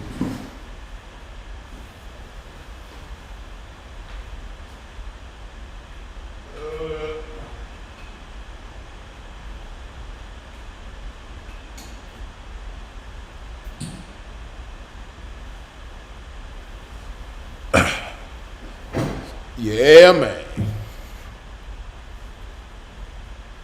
See, what y'all don't even know, right? Okay, I'm going to tell y'all what I did. I just had to do some quick thinking, some quick pimp thinking, right? Now, what I was attempting to do, because my camera died, right, in the middle of the live stream. Fortunately, the stream was still live. So what I was attempting to do, which is simple in my mind, just switch to the camera on the laptop, right? It wasn't fucking with me. It wasn't fucking with a pimp. So I'm like, damn, I'm trying this, I'm trying that, trying this, trying that. Ain't none of this shit working, right? So I'm like, duh, pimping. Log into your other YouTube, go live on that motherfucker, and then put that on the motherfucking screen. So here we have it. So really, I'm live on 2 different YouTube channels at one motherfucking time, you dig? I'm live on 2 YouTube channels at one time. Ain't that some shit? That's why you see, hold on, let me see if I can crop that out. You see, yeah, I might as well crop that out. You can see the live chat. Hold on. No, that ain't how I do it. Hold on. Oh, no, I'll do it. Hold on. That's why y'all see that live chat right there. That's from the other channel that nobody is on because it's private. Let me get my shit right.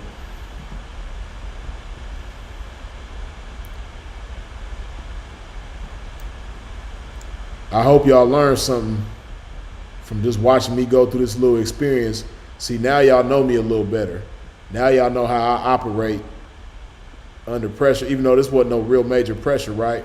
Y'all know Freeze a little bit better now because this is just proof of, this is evidence of who I've always been, right? I've always been the type of motherfucker that when I want to get some shit done, it don't matter if I know how to do it or not. I might not know a motherfucking thing about it, but if I want to do it, I'm going to do the shit. You dig? Like, I didn't know how I was going to keep this stream going, but I didn't stop.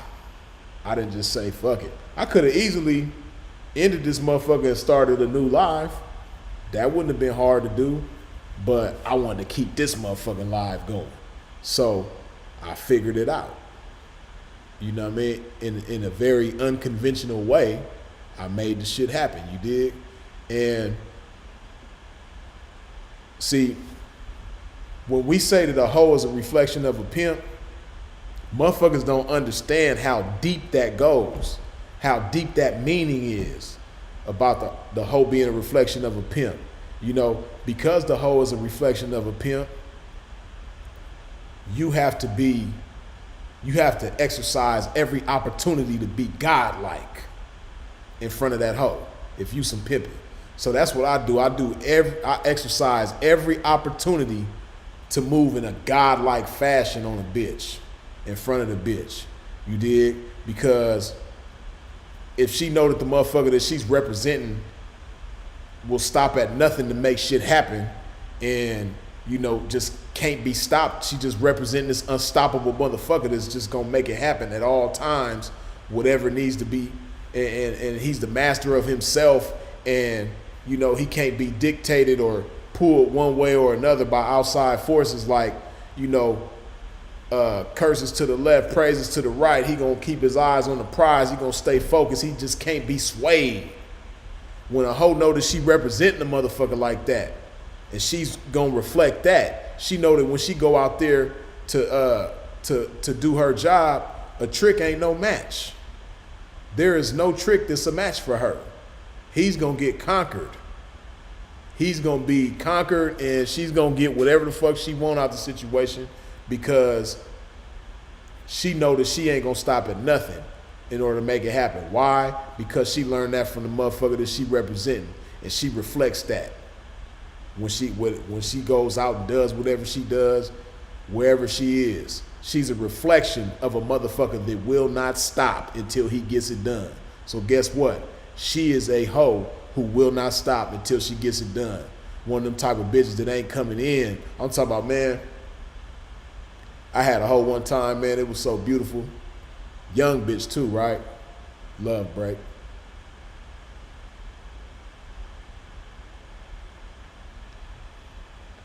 But yeah, I had a young hoe one time, man. It was so beautiful because, to be honest, the bitch already had a seed of this in her. Of course, it was intensified by her being with me, but we was just like-minded in that sense, right?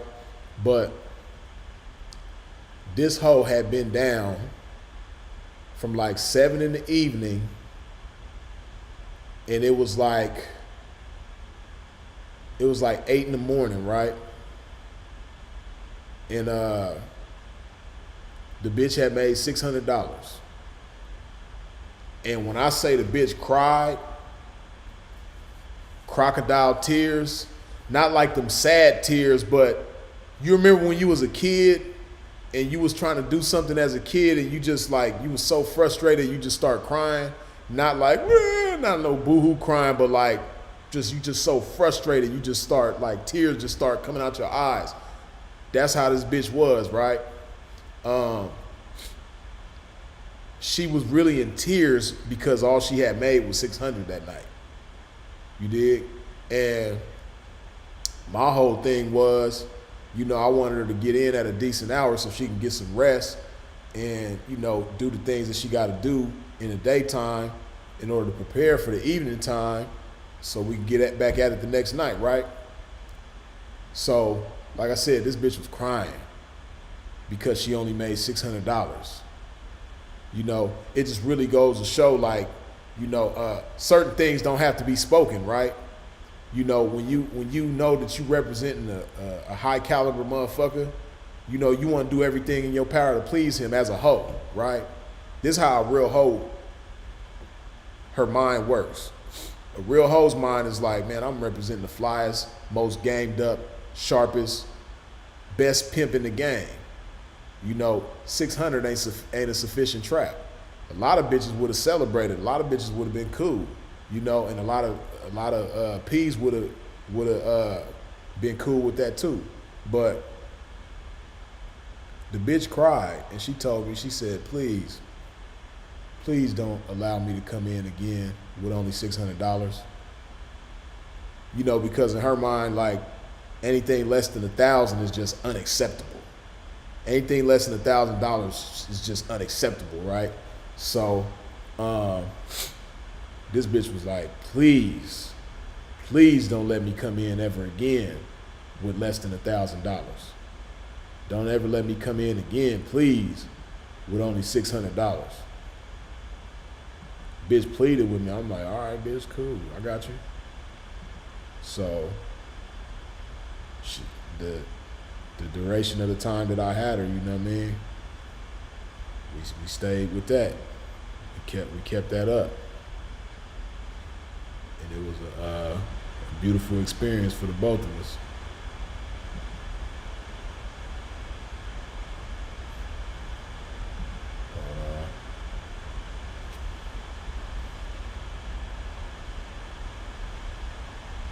Right, like Supova the Prince say, she felt like she let me down when she made that 600, you know what I mean? And because the bitch had been down all night, mind you, in heels, right? See, it's so much pacifying going on, man. Like, so many weaknesses in bitches get pacified and babied and nurtured and grown into full-grown weaknesses, right? I didn't even mention the fact, because really that should go without saying, but it's noteworthy in today's times because most bitches don't wear heels. Most bitches complain about wearing heels and make it like it's impossible to wear heels for a whole night But man, this bitch was down in heels, walking up and down the whole motherfucking night. You did? And she was on the carpet. It wasn't like, you know, which that would have been, you know, cool too. But it wasn't like she was hopping in and out of cars and shit like that. No, this bitch was on the carpet, down, in heels, getting it. You know what I mean? And cried. You know, and it wasn't one of them type of situations where, you know, the bitch after so many hours, she got some sandals in her purse and she put the sandals on and put the heels up. Nah, bitch didn't even have no motherfucking sandals. You know, that's not how real hoes go out. You know, the bitch was determined. She was just built a certain way, man. And all I did was just add on to the way that she was built. You know, put some more meat on that frame, put some more muscle on that frame. That's what I did. But, you know, she was just built beautifully, and all I did was amplify that. And see, that's a lot of times what the pimp's job is, you know. That's where the best pimping is done. See, a lot of times people, you know, especially bitches, they think that a pimp is his objective is to pick them apart and find out what's wrong and correct what's wrong and change this and change that. Nah. You know, a pimp's job is to enlighten a bitch about herself and figure out what's, you know, what the bitch is good at, figure out the good qualities and attributes of the bitch and amplify that and enhance that. Make her better at things that she's already good at. You dig? Because every real hoe, they already good at something. You know? Certain bitches might have had a good customer service job. They was a good salesperson or something like that. They was just good at dealing with people, talking with people. You know, pimp is gonna amplify that. Okay, bitch, you got personality. You know how to put smiles on people's faces. You know how to, as my brother Sinful like to say, charm and disarm motherfuckers. Okay, bitch, I know how to work that. I know how to, you know, implement that quality into the game, into what we doing now. Yeah. So, like I said, a lot of times, you know, a pimp's job is to figure out what a hoe might be good at and amplify that and enhance that, intensify that in the bitch, build her confidence in that area. You dig? But yeah, like I say, it's just best for a pimp to just at all times move in a godlike fashion in front of a hoe. You know what I mean? Because y'all see how I kept this motherfucker live stream going, and you know the numbers knocked down. A lot of people fell off and went home or went to sleep or whatever they did. But it's still 68 of y'all in here with a pimp hanging. You dig? Yeah. I made that shit happen. Even though the quality, it looked like I'm on a 2G signal right now. You know what I mean? It looked like I'm on that not even the new Metro. See, a lot of y'all don't know how far back Metro go. Hey, I remember when they didn't even have Metro everywhere. First place I ever seen a Metro phone was in Ohio. And back then, if you had a Metro phone, you couldn't even go to California with that motherfucker. You know what I mean? You couldn't go a lot of places with that motherfucker. I don't know where Metro originated at, but I know they was in the Midwest way before they was in California. And if you had a Metro phone, you couldn't even leave and go to the West Coast.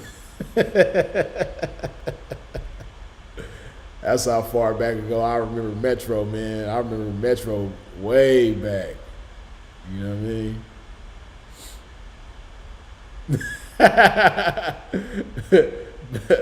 Baba T say 2G, bro. This is some old AOL shit. I got the dial-up connection right now. See, some of y'all don't remember that shit, man. Some of y'all too young, man. Y'all don't remember dial-up internet, man. Y'all remember that motherfucking dial-up internet? That shit was slow as a motherfucker. Boy, that shit was slow. But you know, it was something special back then. You did. We thought it was great. Said that AOL. They see me trolling, they can't win. Hey, you already know, man. You said I'm from Ohio, so you speaking facts. And I'm talking about like 2002, 2001. Yeah, matter of fact, 2001. That's when I first heard of Metro. I was in Ohio. I was in Toledo. I was in Toledo, Ohio, and the little broad I was fucking with out there, she had a Metro phone, and she couldn't even use that. You know, if she went to California, because she had family in California. If she went to California with that motherfucker was not gonna work. Metro didn't have no type of nothing on the West Coast. You did? Yeah. I remember.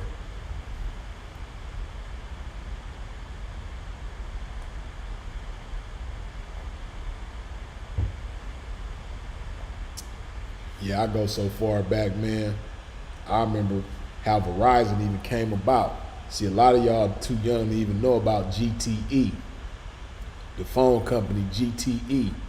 You know, that's who a lot of us had our house phone with back in the day. You know what I mean? See, a lot of y'all know AT&T strictly as a cell phone company, but before they was a cell phone company, AT&T was the house. Hold on, we got a caller. Hey, what it do? Yeah, what's up? You guys starting again. For sure. Yeah, I have some questions for you. I see you were trying to get Susan booted back up again. Yeah, I got the my camera had died, man, so I had to throw a Hail Mary pass to myself, man, but I made it happen though. You know, I got the motherfucking AOL dial up as Baba T. Yeah, you know what's crazy? What's crazy shit back in me, I had a Sinclair and shit, man. Yeah, see, I remember Singular too, you know what I mean, before AT&T gobbled them up. But see, like I was just saying, see, AT&T used to be the house phone service, and then they had GTE. You know, AT&T continued on the cell phone service, but Verizon came about because you had GTE, that was the house phone, and you had AirTouch, that was the cell phone company. They came together and they made Verizon. You did. So you had Verizon, you had Singular back then. You had Sprint. Sprint been around. Sprint used to just be long distance. You know, they didn't have no house phone service like AT&T. Yeah, see, Sepulveda the Prince, he remember Pac Bell, Southwestern Bell, Bell South. Those is all part of Bell. You know, depending on where you live, they was different ones. You know, but on the West Coast, like Sepulveda the Prince say, we had Pacific Bell, Pac Bell. Matter of fact, moms had Pac Bell back in the days. You know, but yeah, Sprint was a long distance company, just like MCI was. They had MCI long distance, Sprint long distance, you know. And then Sprint carried on into the cell phone service. My granny back in the day, he had Martin Cable back in the day. Barton Cable, I'm not even hip. I'm trying to remember the cable company that we had back in the days. I want to say, damn, that shit is on the tip of my tongue, man. I can't remember the name of the cable that we had back then. I totally forgot. Come to you, big. Don't think too hard. You gonna get that.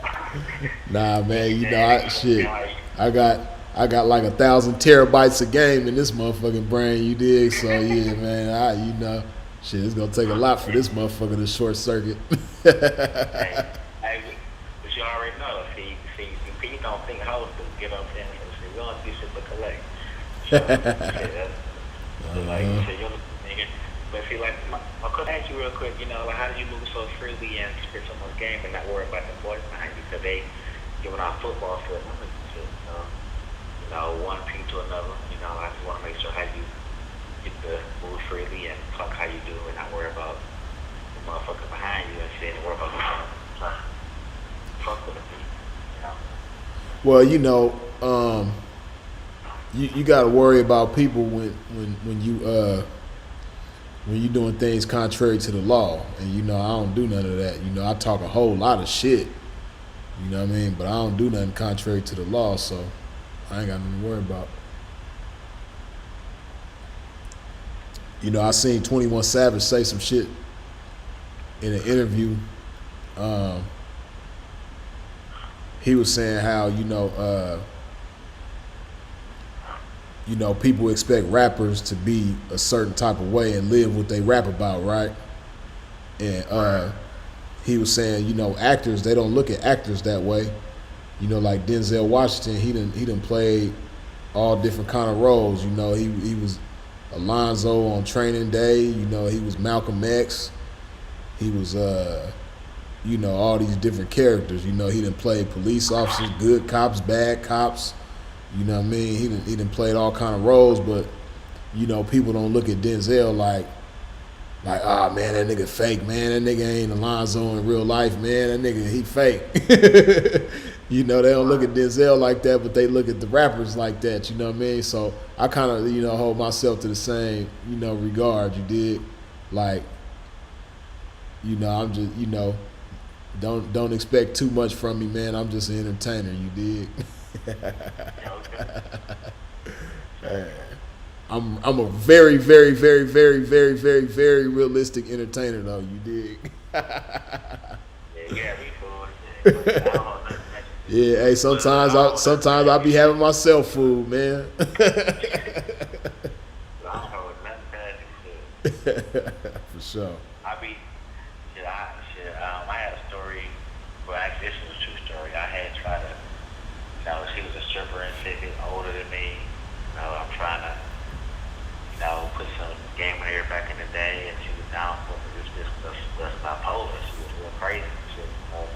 Mm-hmm. It caused issue because one day she was down, but the next minute she knew who the fuck I was. So, yeah. It caused a problem. I bet. I think I felt low with her because it was like, you know, it was like I was 11, two different females, but it was the same girl. I kind of fucked up with that situation a little bit, but you know, we don't talk no more. But we did talk, man. It was for hours. We connected on so much shit, and all of a sudden, you know, like I said, she was a stripper now, and she was taking the game, like, you know, but she was doing this shit before I met her, like, was seeing all kind of players and hustlers like her damn club, so she knew the game. I didn't. Right. Yeah, man. Yeah, I know about them. I kind of was like, what's out there talking to her now? Yeah, I know about them bipolar situations, man. I had a couple bipolar ones, man, and boy, that shit is no joke. But she told me, she was like, you know, I just I am a little free to accept it. I'm like, shit, how hard can it be? Oh shit.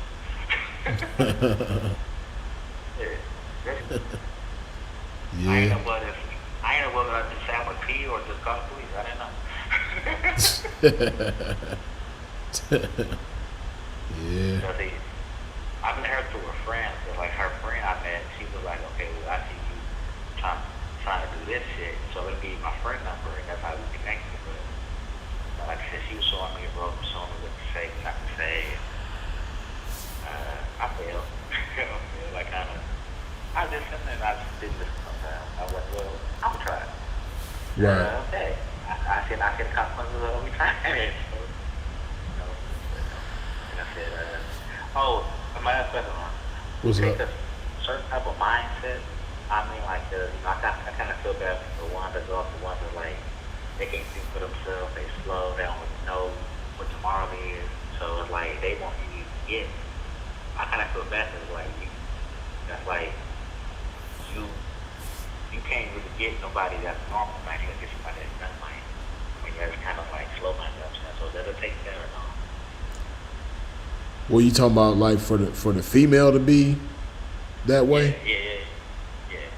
Nah, see, that's a big misconception about this game, man. You know, like Didda P seeks out the weak-minded or weak-hearted or the broken and all that type of shit. Now, you know, a pimp can take a broken young lady and build her up into something, but you know, it still takes a certain level of strength and a certain level of comprehension in order to really fuck with a gentleman in the game, you know.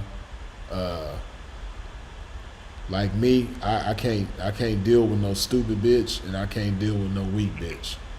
You know, we ain't gonna make it across the street. So, you know, to each their own. Everybody is different strokes for different folks. But me, I can't fuck with nobody weak, and I can't fuck with nobody stupid. So.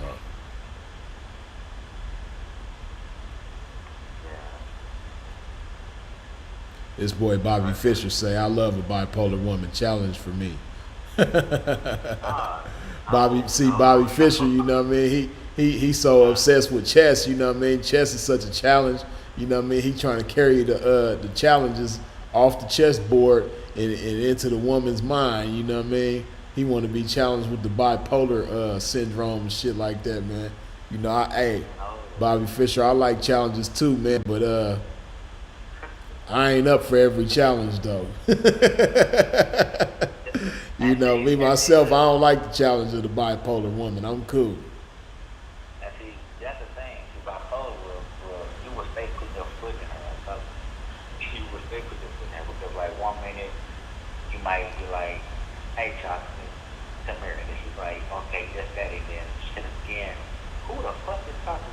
Why the fuck get him? So yeah, you can be stay putting your foot in that one. Yeah, I'm cool. Hey, I remember one time, Sepulveda Prince, I was on Sepulveda, right? And I moved this little bitch on Sepulveda. And she got in my car, a little hoe. And, you know, she was telling me about herself. She broke herself for a little trap she had. It wasn't a whole lot of money. I don't remember how much it was, but she only had like a little bit of money, but she handed it over. And then we was just talking and shit, right?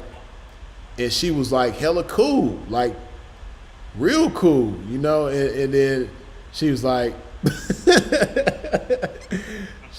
you know, I'll be honest with you. I have to let you know. She was like, I am bipolar. You know, I do have bipolar disorder, but you know, when I take my medication, I'm cool. And she's like right now, you know, I just took my meds. I'm very cool. She's like, but I gotta be honest with you. When I don't have my medication, you know, I'm somebody else.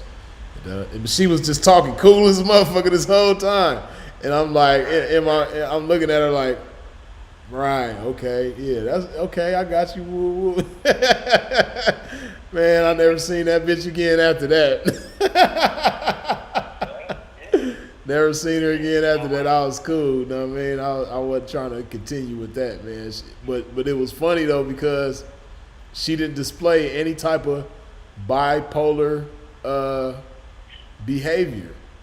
She was talking cool as a motherfucker. She was like, yeah, you know, I just took my meds. I'm cool right now. But she was like, when I don't have my meds, she just kept it real. She was like, when I don't have my meds, I'm somebody else.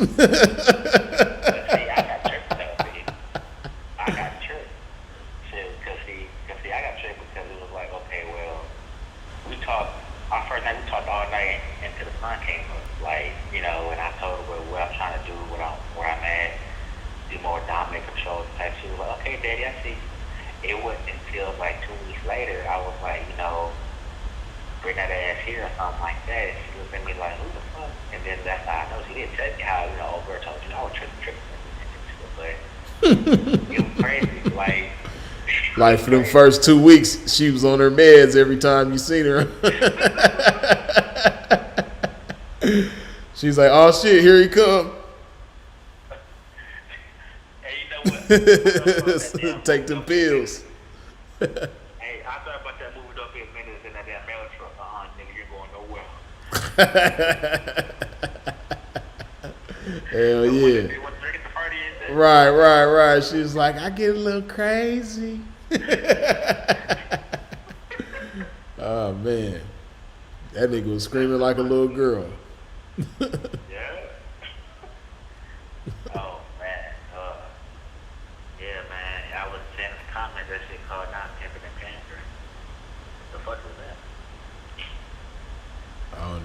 didn't see that comment. Yeah, because I think you fixing the computer. Yeah, man, they giving out football field numbers, so I'm just trying to put it to the side and put out my mind, you know, but at the same time still respect y'all, because y'all don't get no respect at all. I understand. She really said. Yeah, nah, you know, it's even among cats in the game, man. A lot of cats don't respect each other. The world definitely don't respect the ism, but hey, it is what it is. Can't please everybody. That's a fact. But you gotta stay under that mindset of, okay, well, you this, so I'm gonna go down this number and keep doing it. You gotta stay, invest. I don't know. See, me personally, I'm getting older. I'm more of a antisocial dude. And you know what's crazy about it is, how you gonna be antisocial but you wanna do that? You know what I'm saying? It just, I don't know. I guess because I got a lot of trust issues around dealing with people that is, oh yeah, I can do this for you, daddy, and this and that. And then some just shit really go down. I just fuck the nigga please a little bit. Like, you know what I'm saying? So I'm just. Yeah, see, far as the trust issues, right? You know what I mean? Like, see, it's a trip because, you know, it's different ways you can interpret, you know, being done wrong or having your trust violated or whatever you want to call it, right? Bad experiences with people, though, right? A lot of times we have bad experiences and it makes us not want to trust in it. And it make a motherfucker to where he don't want to trust a bitch. Or females, same way, vice versa. You know, she might go through a lot of bad experiences with dudes, and she might say to herself, man, I got trust issues. I don't want to trust nobody. But really, when you say that you got trust issues and it's hard to trust people, what you really saying is that you done gave up. You know, that you stopped growing, that you don't want to be better. You know, because it's real easy to not trust nobody. I mean, it's easy to settle for that. It's not easy in the sense of, because, you know, to do that, it's real heavy on you.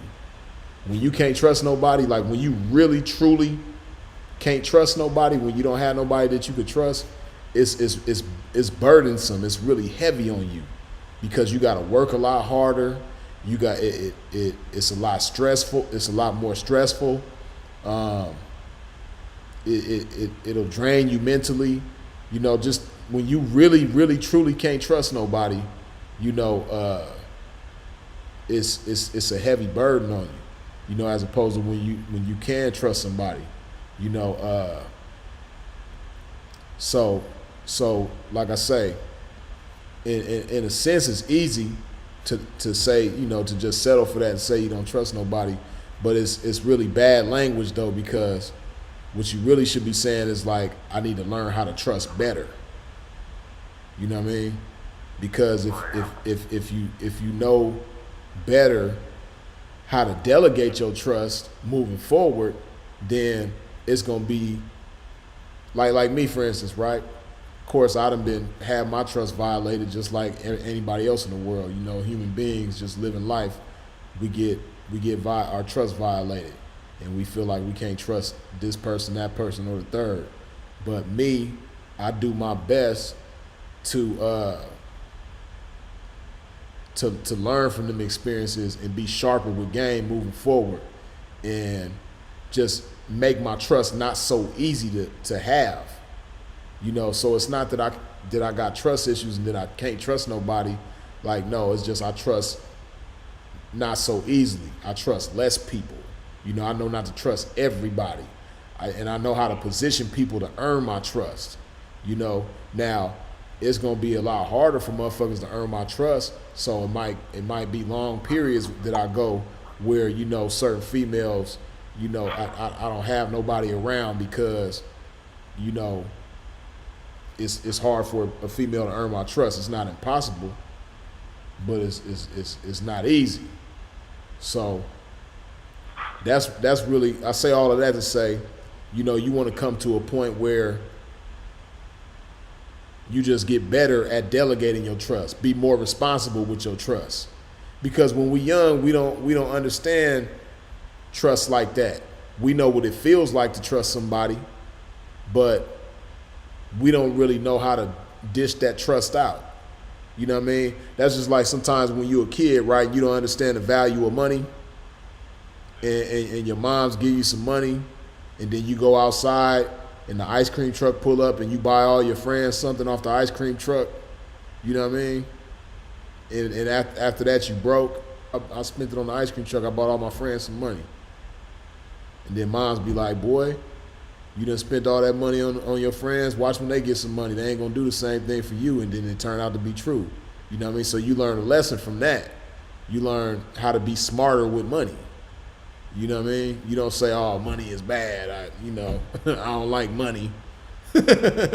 You learn how to be smarter with the money. You know what I mean?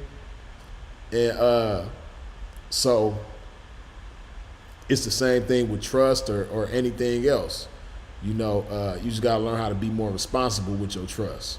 You gotta learn how to delegate it because, like I said, when you don't have anybody around you that you could trust, whatever you're trying to do is gonna happen slower because you're doing it by yourself. Because you don't have anybody that you could trust, it's gonna be a lot more difficult. But when, basically trust speeds things up. The higher level of trust you got with people around you, the faster shit go. You know what I mean? But when you don't got nobody around you that you could trust, it slows you down. You know what I mean? So to live a lifestyle where you don't trust anybody, you're gonna be moving real slow. But when you learn how to trust the right people, because they out there, they might not be as easy to find as a bunch of motherfuckers that you can't trust. Motherfuckers that you can't trust, they everywhere you turn. So they easy to find. But people that you can trust, they not so easy to find. But they're out there. So you got to say to yourself, okay, I know they out there. I just got to figure out how to find them. And that's where filters come into play. Like with bitches, you know what I mean? If you done been through certain experiences, you know what it's like. You know why you don't trust certain females. Okay, I don't trust this. Like if I see this behavior right here, you know what I mean? Like for instance, like a bitch might tell a little bitty lie. You know what I mean? Like she might have got off work at 6 o'clock, but she said she got off at 7. You know what I mean? You learn from there, okay, I can't trust her. You know what I mean? You give her an opportunity to earn your trust, but she just lets you know right there that she ain't worthy of your trust. You know what I mean? Because you got certain filters. And it's going to take a trustworthy person to get through those filters. And them filters are developed based on past experiences. You know what I mean? That you learn from. You learn why when somebody does this, you don't trust them. You learn why when somebody does that, you don't trust them. So, you build filters based on that. And, from there, a motherfucker got to get through them filters in order to earn your trust. And it's possible, but it ain't easy though. You dig?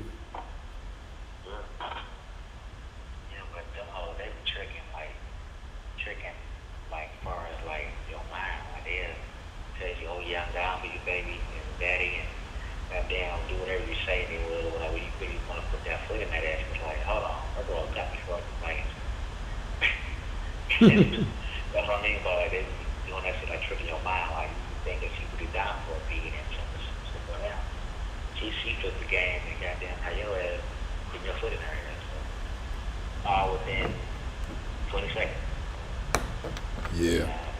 Well, the ones like that make you feel like you got to go there.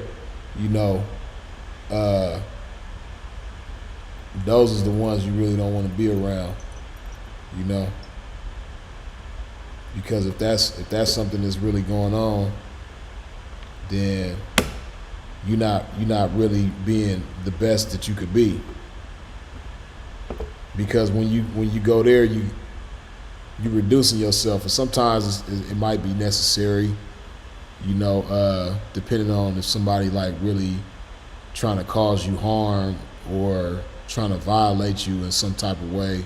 You know, sometimes it's necessary to go there, but in most cases it's not. In most cases when we go there, it could have been avoided, and there was a different alternative that we could have utilized in order to get our point across. But you know, a lot of times when you go there, you kind of reducing yourself, man. You're not standing and delivering the best of yourself. So, you know, it's certain individuals that say when you got to use your hands, you know what I mean, you done ran out of pimping. I ain't gonna necessarily say that, but you might be downshifting your pimping. Instead of being in fifth gear, you might be downshifting to like second gear or some shit like that, you know? Okay, because, you know, words of this sometimes as a wine, you look like you got fear in her head. Does it go back to that too or not? Wait, I didn't hear what you said. I said in the words of Don Juan, he was like, you gotta put that fear in her that make her understand who the king is, which I understand to you, like, is that like, what it got come down to put that fear in her? Well, see,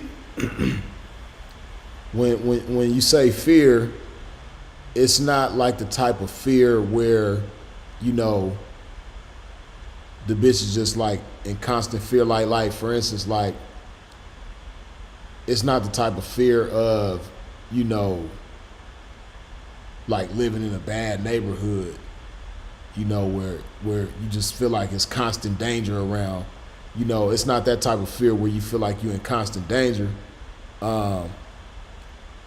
It's the type of fear, you know, of course, by it being in documentaries and movies and shit like that, certain things don't get thoroughly broken down. Certain things don't get thoroughly explained. So the fear factor is fear of, you know, disrespecting, because you fear the consequences of disrespect, for one, and then two, you know, disrespecting losing that individual out your, I mean, the fear of losing that individual out your life, you know. Those are the main types of fear that a female should have, you know, when it comes to dealing with an individual in the game. She should fear disrespecting him, and she should fear losing him, you know, because she don't want to deal with the consequences of either one. So, and even more so than fearing those things, she should just be inclined and inspired to be the total opposite of that. You dig? But it don't always work in a beautiful way like that. But that's ideally the way a hoe should be thinking. You know, she should just be inclined to just be her best for that individual. Okay. Yeah. Well, man, you know, I appreciate the knowledge, B. Oh, for sure, indeed. It was a pleasure. Yeah, always. I'm gonna look for your next live and get back with you again. All right, for sure. All right, P's up, O's down. Indeed. Yep.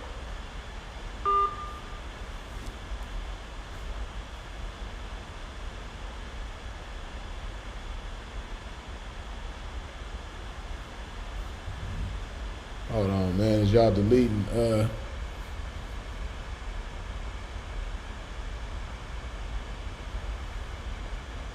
Oh, they was deleting Sin. What was y'all doing with Sin, man?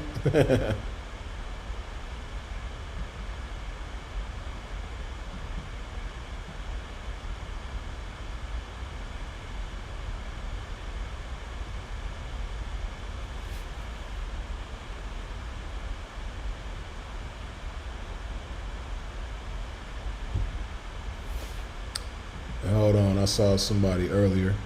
Oh, Jose. He came with the super chat, but I can't even see what his comment was. He must have He must have super chatted for some disrespectful shit. Okay, here go bro right here. What's up with it, bro? They deleting you, huh? Man, I'm putting motherfucking cases on all of these niggas, man. Shoot program, niggas. You understand me? You niggas just mods here. I run shit, nigga. Well, you know, Alonzo, you know, Sepulveda Prince, he Officer Hoyt right now, you know what I mean? It's his first day on the job, you dig? Right. He just got in the Monte Carlo, it's like, you in the office, nigga.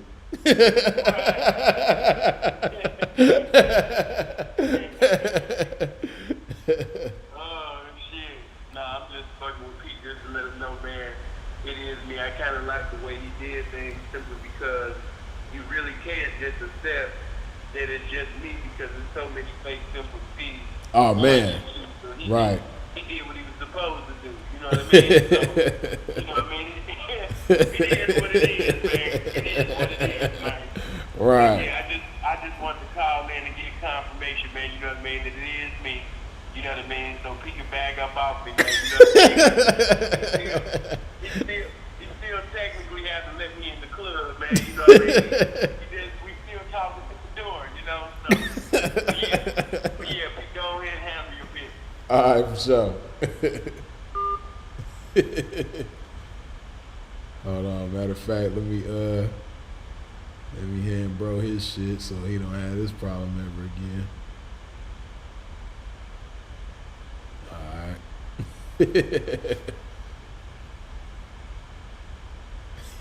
P said the weirdos been on the loose tonight.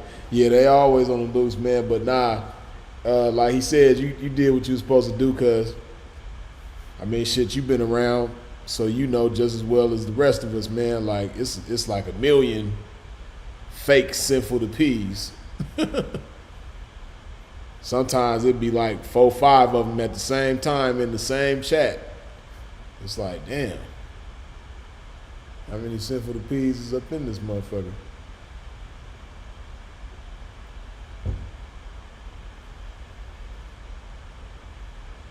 But nah, he got a Draco too now, so now you know if you see one without a Draco, then you know that's not sinful to pee. Yeah.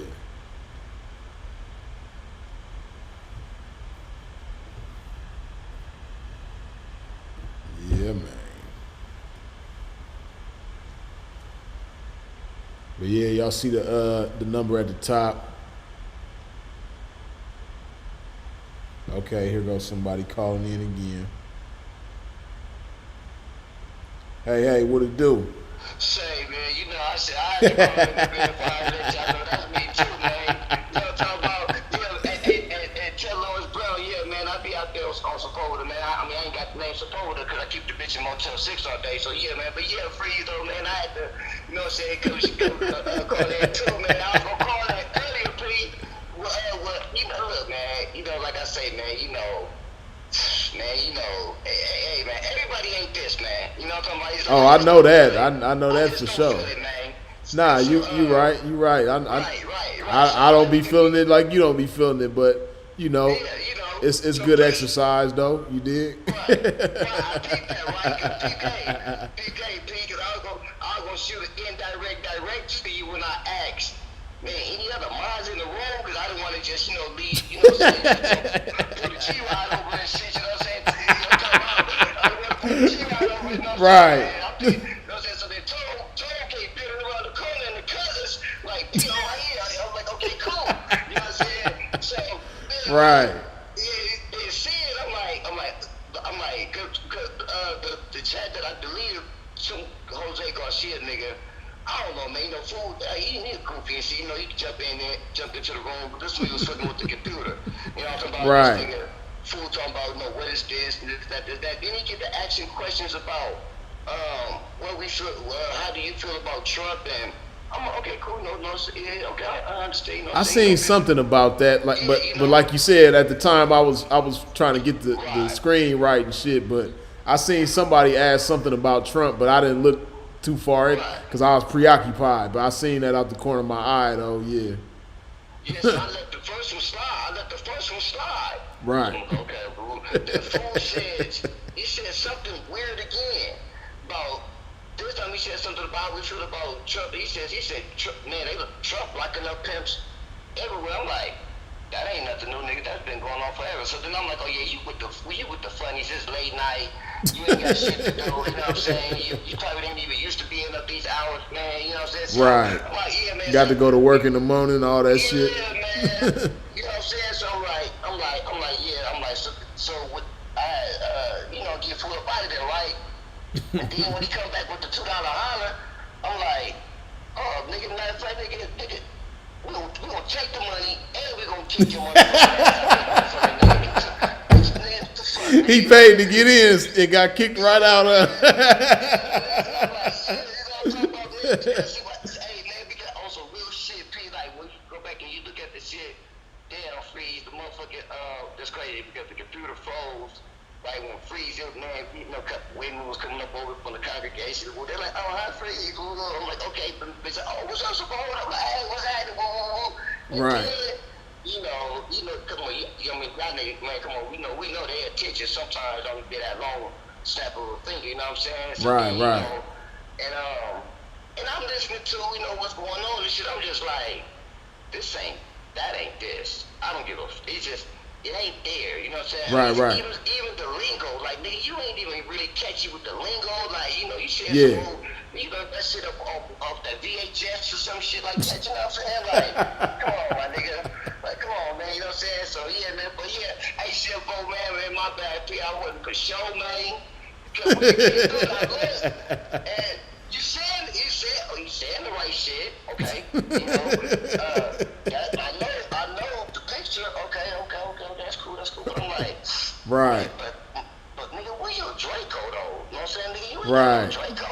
Right. And that just felt kind of weird, right? So I'm like, I'm the only one that, I'm like, okay, you know what I'm saying? So then, I don't know, man, the game just said, man, I don't know, the game was just fucking with me, like, man, hit that nigga, man, let's just find out this nigga. So then I asked him, was that really the homie?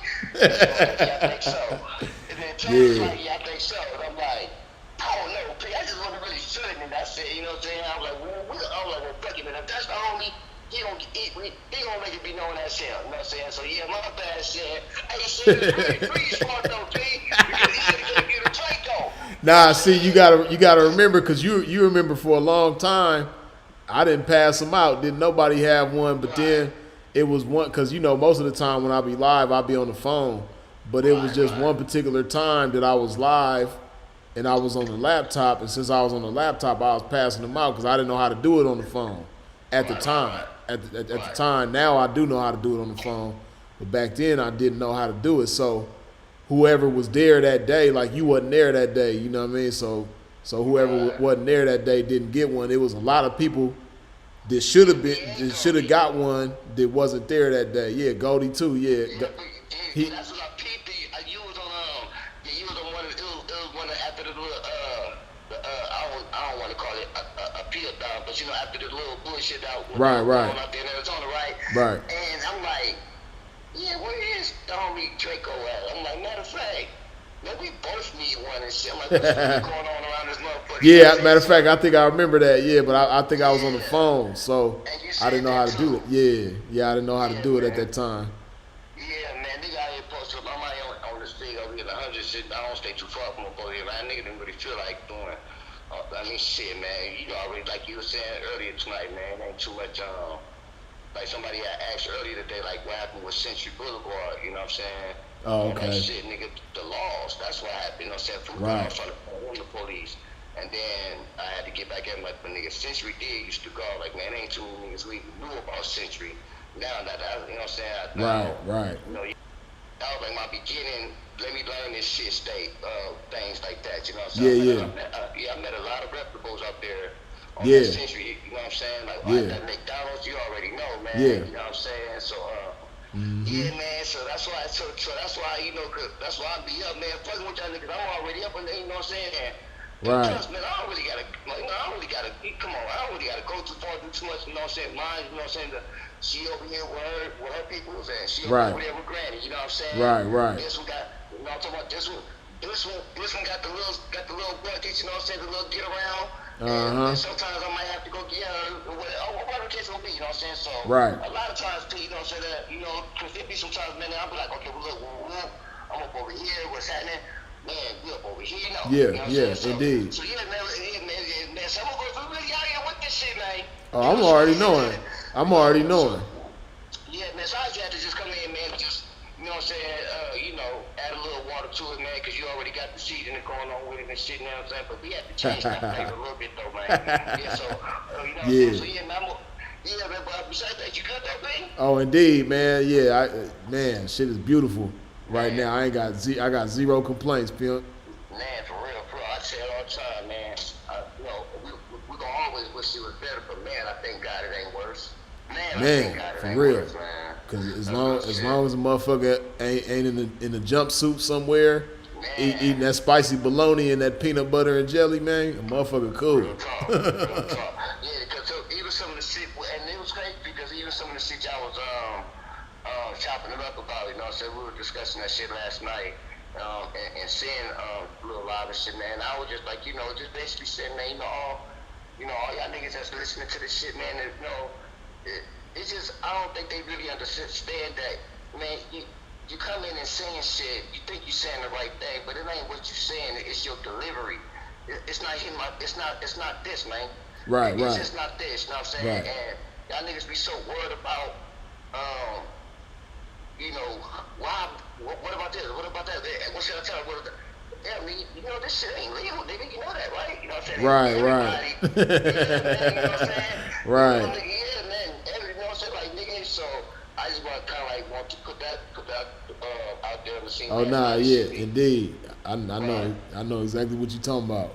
Right. Because I peeped that, though, man. Sin get a lot of, you know, it's a lot of people that's, you know what I'm saying, that's intrigued with the shit that's, you know, and, you know, y'all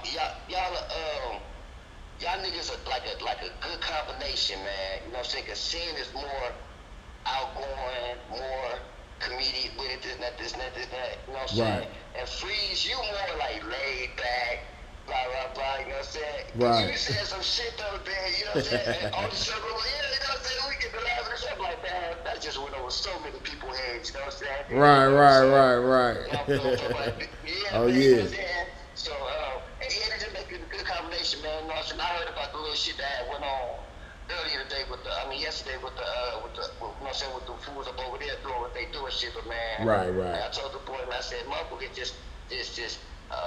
lot of niggas just see the trophy and the blue ribbon, but they don't know about the race that was ran to get there, man. Yeah. Like, for real, you know what I'm saying? So, but man, blessings to you though, man. I know this is the first time I ever seen you with a car there, so you know I had to get in where I fit in, man. You know what I'm talking about? Right, You know what I'm indeed. saying? So, man, we gotta do Indeed. this again, man. Oh, You know for what I'm sure. saying? And again and Yeah, again. for sure. Yeah, we All gon' right, so yeah, let me get back in the motherfucker though, man. I had Oh, to for just sure. talk it up and let you know. All right, please don't mind It's- you in a minute, man. for sure. It's a pleasure, pimp. All right. All right. Yeah.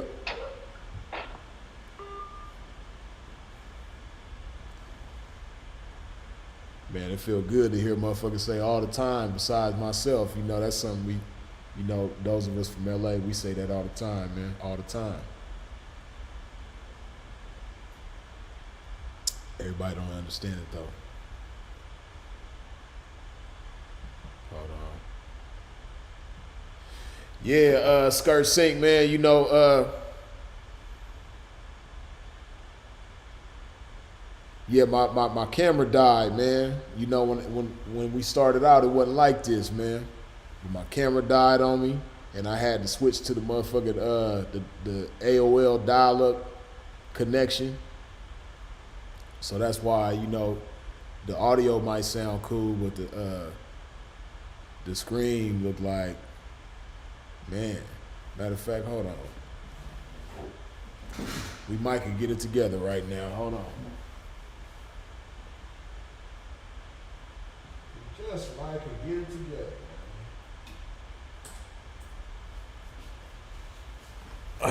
Hold up. We're gonna give it a shot.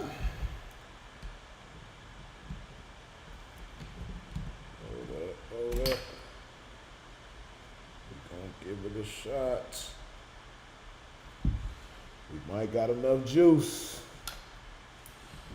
Hold on.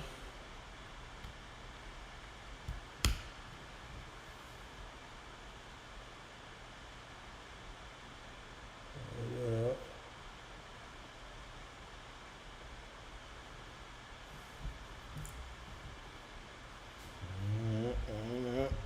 Get them together. One time for the one time. Hold on.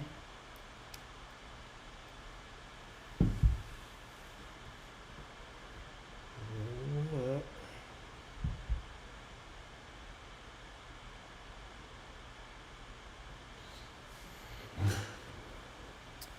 All right, we're gonna give this a shot. Hold on. See if we get this this visual back right. Get this visual back in order, man.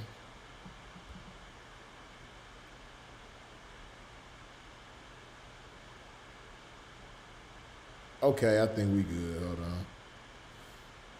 Hold on.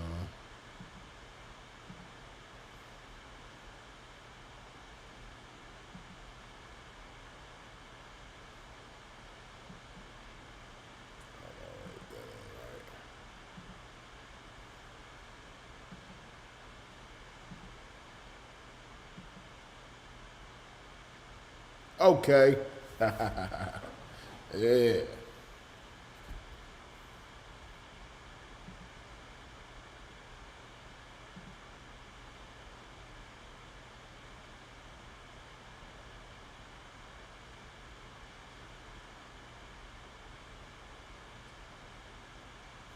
Oh, wait.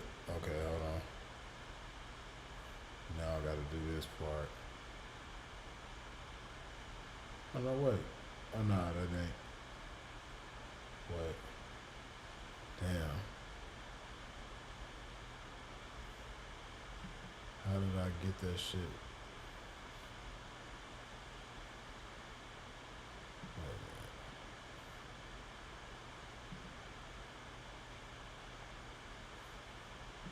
Trying to get my visual right. I'm trying to get him off the dial up. I'm trying to get him off the 2G signal, man. Hold on a second. It took me so long to get it to where I got it. I done forgot how to go back.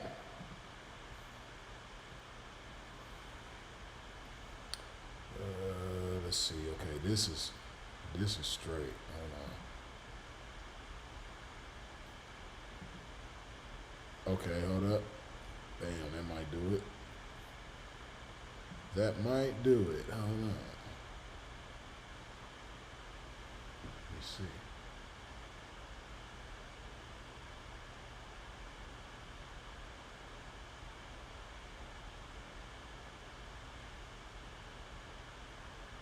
Try to see if my camera is back cool.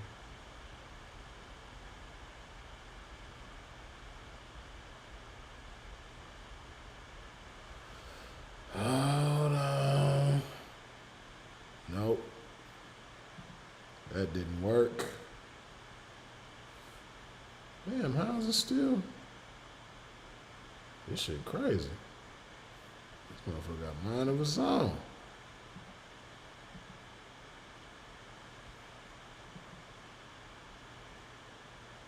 Oh, that's why. Hold on.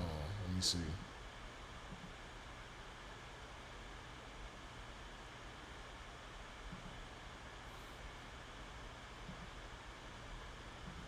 Hold on.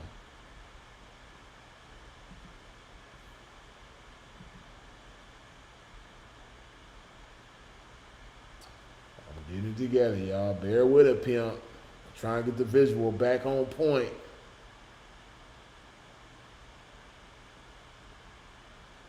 Hold on.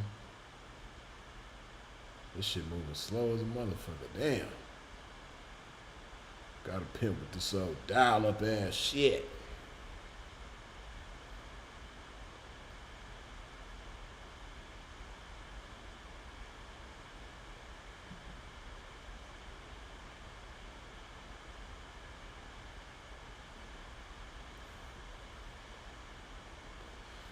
Wait.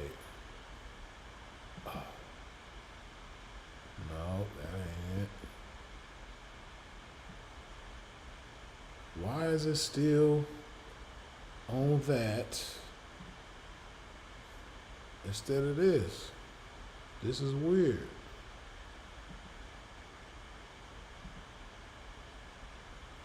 Okay, let me try this.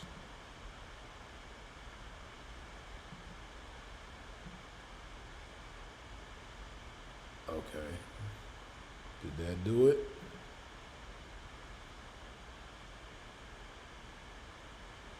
Okay, wait. I got action. Nah. Damn. What did I do? Hold on.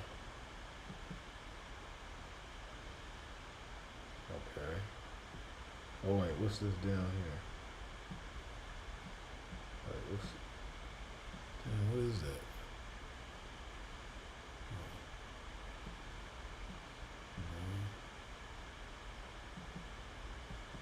Pimp over here learning on the job, man. Learning on the job.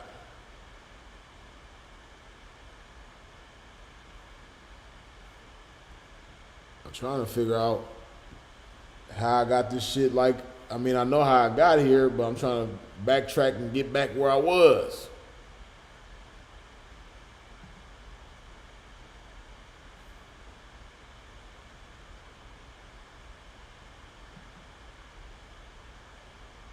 Okay. Uh-oh. Did I do it?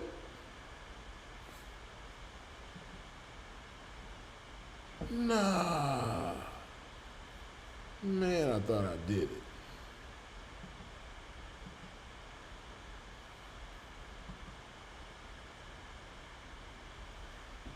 Man, what the fuck am I not doing right? Hold on.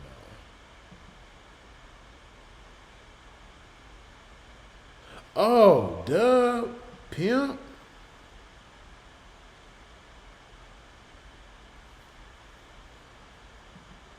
Okay, wait a minute. Now.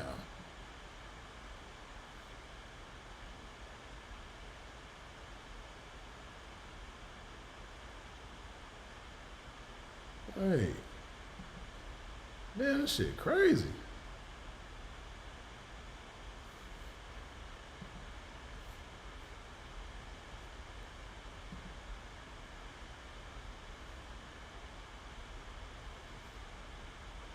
Y'all can't see a pimp, can you? Oh shit. Oh shit. Oh shit. Y'all see them waves though, huh? Y'all see a pimp waves in there, huh? Yeah. I've been stroking relentless to get waves like this. I spoke it to existence for her to pay like this. Ha ha. Yeah. Hold on. Hold on.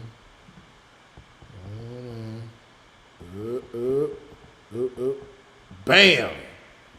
Man, I'm cold. I am so cold. I'm cold. That's why they call me Freeze. You know what I mean? Because I am a cold motherfucker. You know?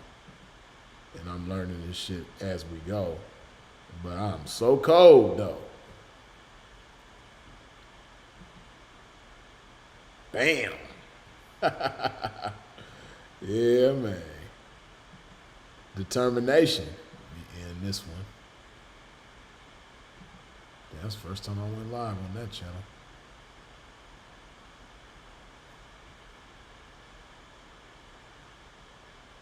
Okay, I'm gonna keep that there like that there. Okay. All right, bam. Went through all that motherfucking trouble. We put some love in, man. On that note.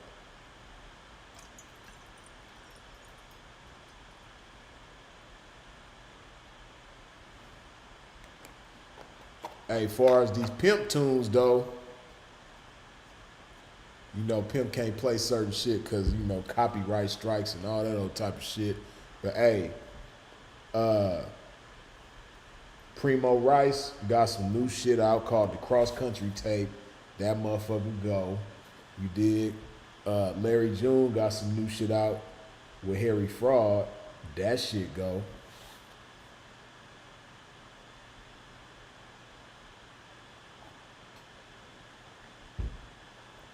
Far as some good pimp tunes, man. Yeah, that's what I've been listening to lately. You know, that shit get you in the spirit of this game, man. Like I say, you got to protect your energy. You got to guard your energy. You got to feed and nurture your energy, man. So a part of it is, you know, having pimp conversations, listening to pimp music, you know what I mean, doing pimp shit, having pimp thoughts, you know what I mean. You got to stay on point.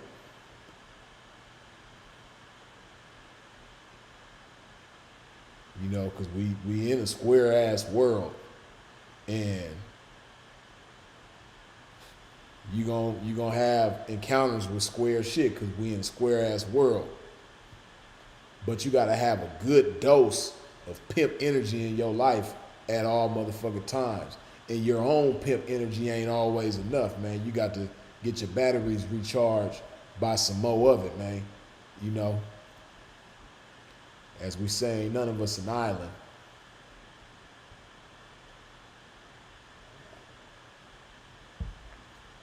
You know, so that pimp music is very necessary.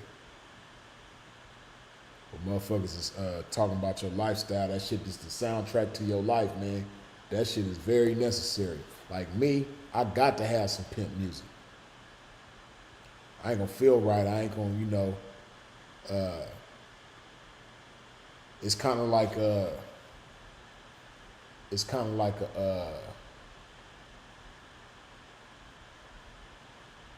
like Fast and Furious, you know what I mean? When they going so fast and then they got that NOS button, or that NOS switch, they hit that switch and they go a little bit faster. That's what pimp music do for me, man. You know, I'll be on the go, I'll be moving, I'll be doing my thing, but when I hear some pimp music, it just give me that little spark to get me going a little bit more.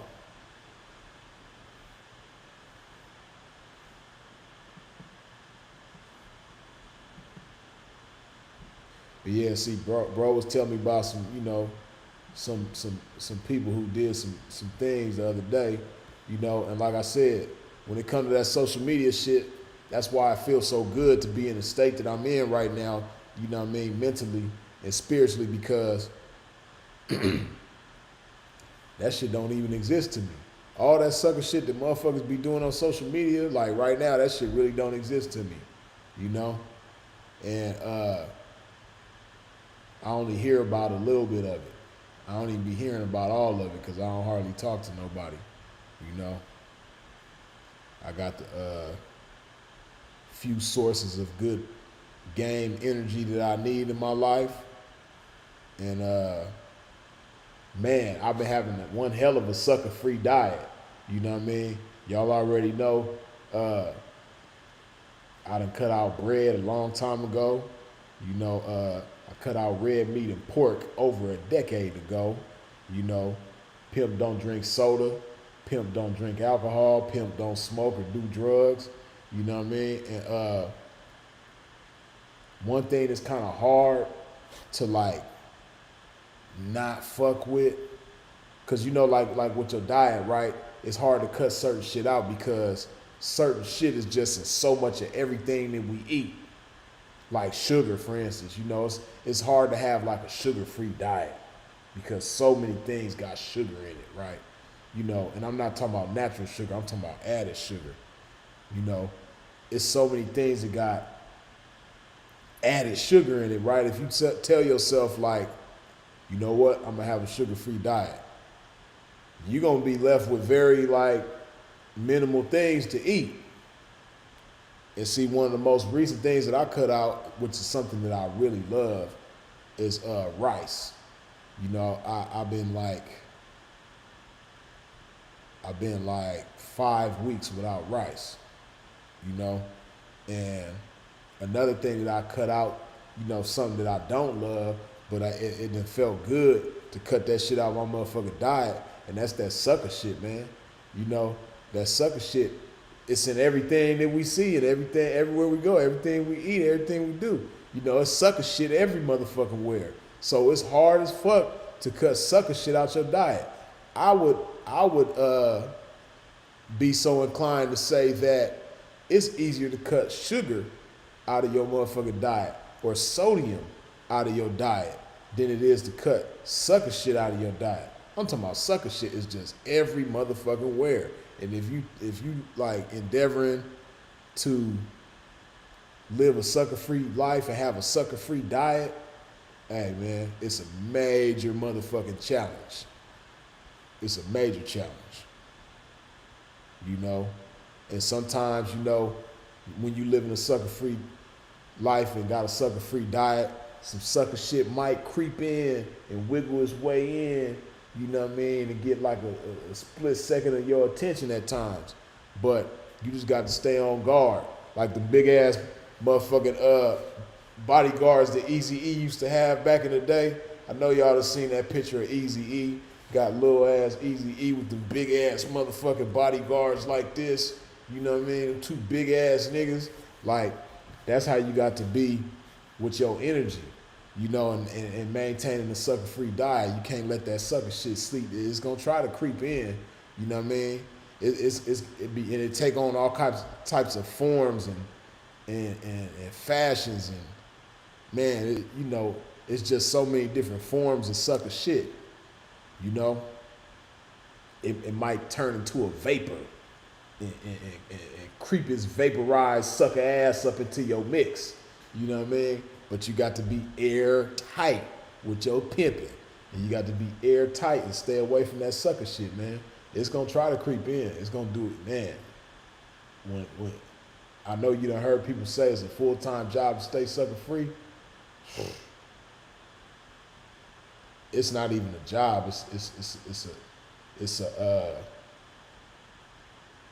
a lifelong journey. It's a certain type of dedication to being sucker free.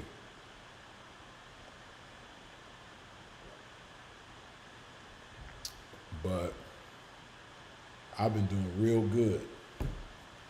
I've been doing very good at being sucker free. I'm really proud of myself. You know, hold on, let me pat my pimping ass self on the back for how good of a job I've been doing being sucker free, man. For real. You know, I've been doing real good. It's been serving me a whole lot of justice being sucker free.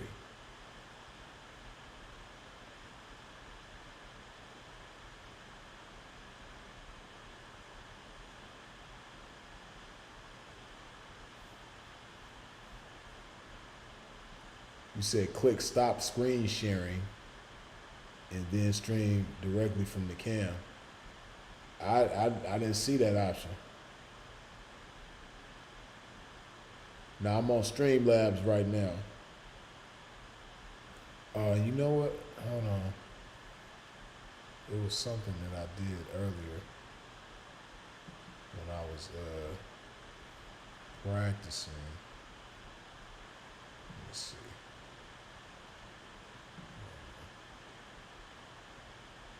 Let me not fuck with it. Hold on. Oh, wait.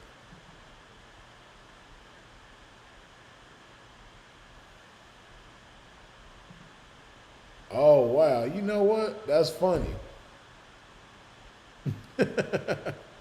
I didn't see this option earlier, but I see it now.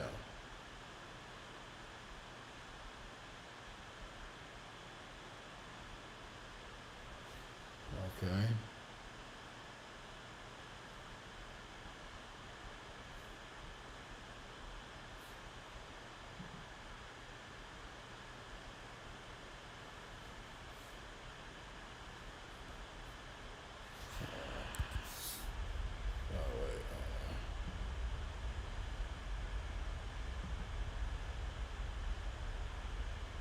Okay, now I'm off. Now I'm a whole lot better. Hold on. Let me get the angle right. Y'all been with a pimp through this whole learning process tonight. See, I was trying to use the fancy camera, but I see when you're using it through Streamlabs, that shit ain't really, you know, it's like slow and it's like a long ass delay and it's kind of choppy and shit. I mean, it's gonna be a delay regardless. Even the shit that I'm on right now, it's a delay with this shit, but.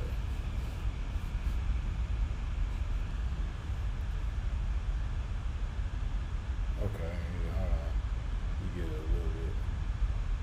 Right. Yeah, I don't know why I couldn't see that shit earlier, the shit that I just did. I did not see that shit earlier. Maybe because my camera had died, it kind of made shit a little bit different. But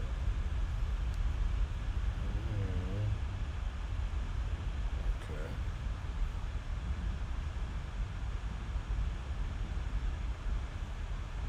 All right, all right, all right. You dig?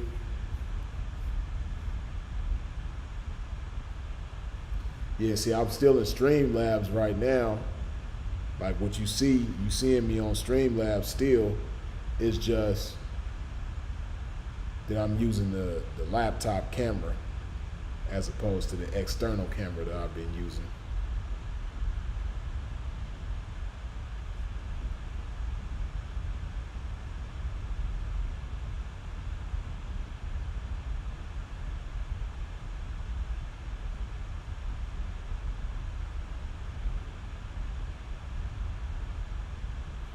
Yeah, nah, Skirt Sync. I know,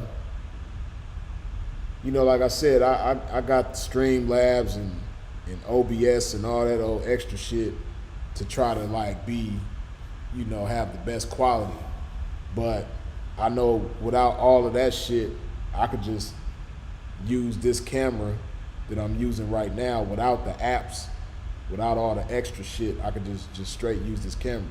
Even though right now I'm using it through Streamlabs, I know I can use it without Streamlabs.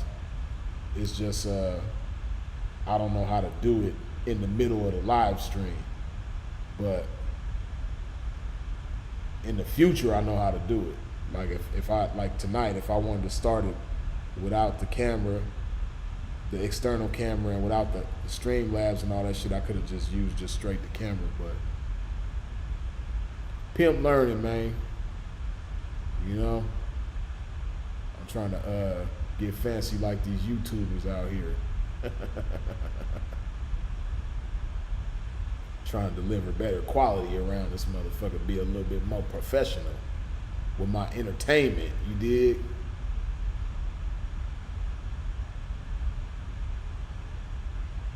Trying to be a little bit more theatrical and cinematic with my shit.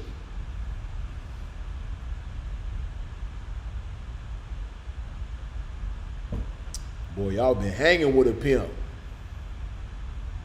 Through ups, downs, and turnarounds. See, for all of y'all who've been here the whole 3 hours that we've been live, actually we've been a little bit longer than 3 hours. Let's see. Like 3 hours and 16 minutes or some shit like that. For those of y'all who've been there this whole time, we done been through ups, downs, and turnarounds. This whole live stream ain't been pretty the whole time, man. You know, it got a little bit ugly at times, you did, but we stuck it out and we still here, we still rolling, we still got wheels, you did? I'm showing y'all shit, you know? I'm showing y'all, you know, the power of determination, the power of stick-to-itiveness.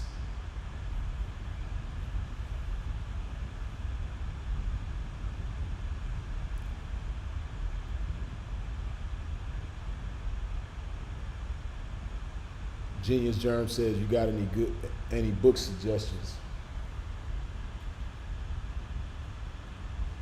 Yep.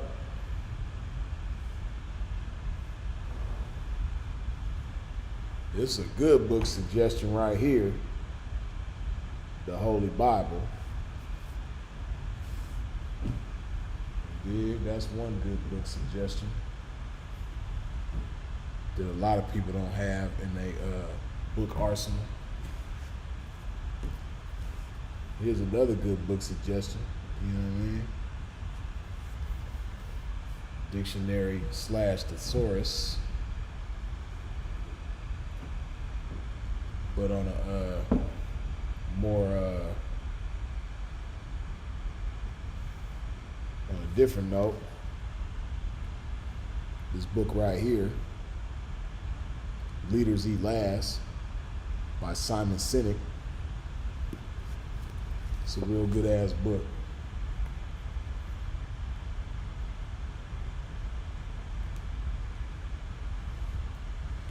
Yeah, the Leaders Eat Last, that's a real good book. I recommend that one.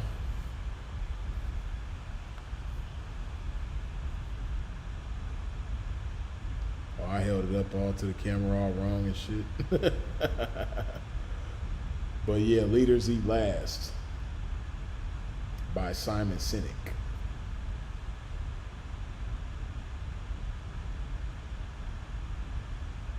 They see me trolling, they can't win. Yeah, you know about that. Leaders Eat Last is good.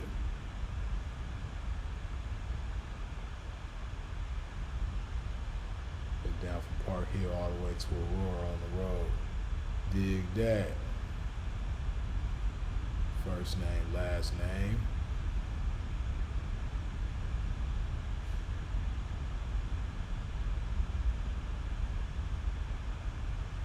Hey man, what if a trick want his money back?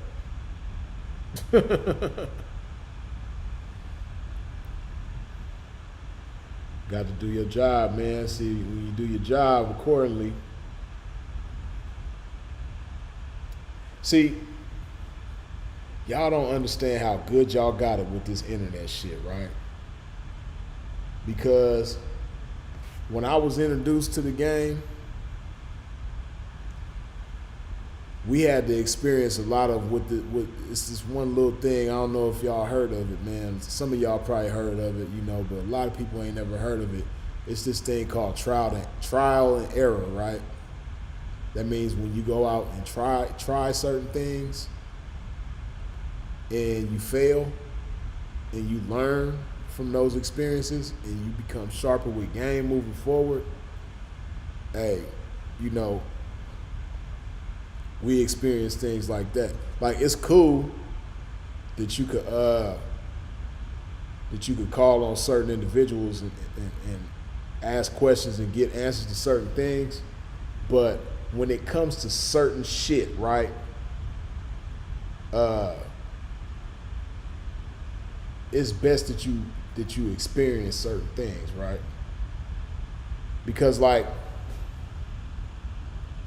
don't get me wrong, I love popping it with y'all. I love sharing game. I love all of that shit because my whole objective is to inspire. You know, I don't necessarily, and I've said this before, but I don't necessarily come to teach. I know I do that inadvertently. I don't try, but I know I inadvertently teach a lot of things on here. But I don't necessarily come to teach. That's not my primary intention. My primary intention is to inspire you. And see, when you're inspired, your mind goes to work. You start thinking. You become creative. Your imagination gets to working. You become a critical thinker, you know, because that's what you got to be in the game. You got to be a thinker, man. You know, and it's cool to ask questions when it comes to certain things, but what I don't want you to do is get into the habit of asking questions whenever you don't know something. Sometimes you got to strike out, man, and fail. You got to fall down and get your ass back up and keep it pushing. Don't be scared to fall down. Don't be like, oh shit, I might fall down. Let me call Pippen. Oh shit, I might fall down. Let me go check out what Pippen talking about. Nah, sometimes you got to fall down. That's how Pippen know the answer to your questions, because Pippen had to fall down in order to get the motherfucking answer. And see, when you get game through experience, you're gonna appreciate it, internalize it, and utilize it a lot better than if somebody just tell you the shit, right? Somebody just tell you some information, it's cool, but when you actually learn it through experience, it's a whole lot better. You know? And you utilize it a lot better.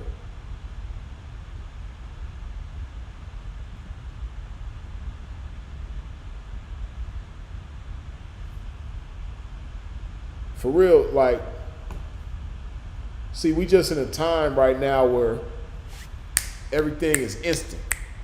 Everybody want instant gratification. Everybody, like, we in a time right now where process is just something that everybody try to sidestep. Anything with a process, motherfuckers trying to jump over it. Motherfuckers trying to snap their finger and be right past the process, skip the whole motherfucking process. That's what everybody want to do right now, you know? But that process is very necessary. You can't skip the process with everything. You know, you might be able to get away with certain things, but, you know, in certain processes you don't want to skip. You know, it's just like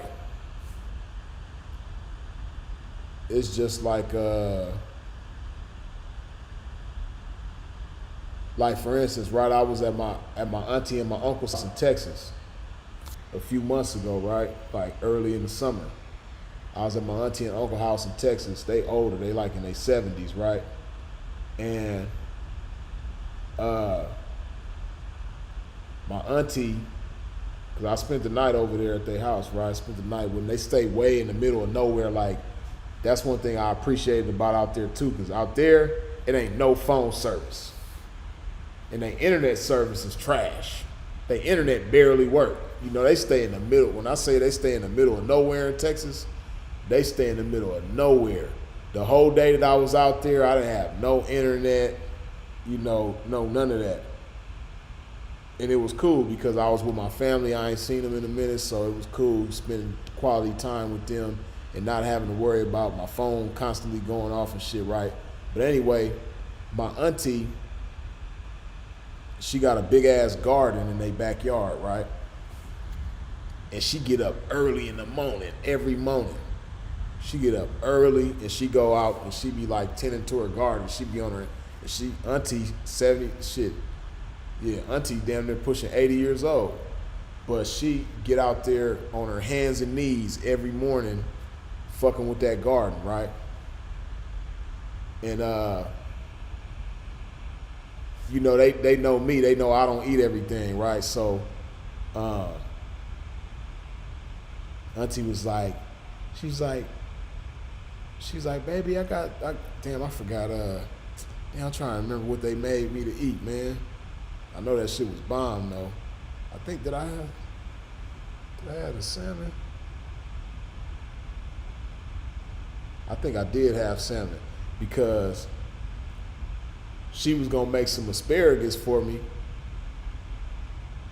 and some mashed potatoes, right?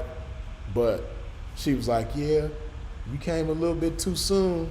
The asparagus ain't ready. I got some asparagus in my garden growing, but it ain't ready yet. It ain't ripe yet, but it'll be ready soon, you know? And I just thought about that like, man, I know that asparagus gonna be bomb when it's finally done, right? But she get up and go early in the morning, you know, just to grow them vegetables and shit like that, you know, just to be able to eat it when they become ripe, you know? And you know, it's shit like that you just can't skip. You can't just snap your finger and make them tomatoes and asparagus and greens and all that shit. You know, she got all kind of shit in the garden that she growing. But you can't just snap your fingers and you know, make that shit be available and ready, you know? But so you got to respect the process in that. But it's so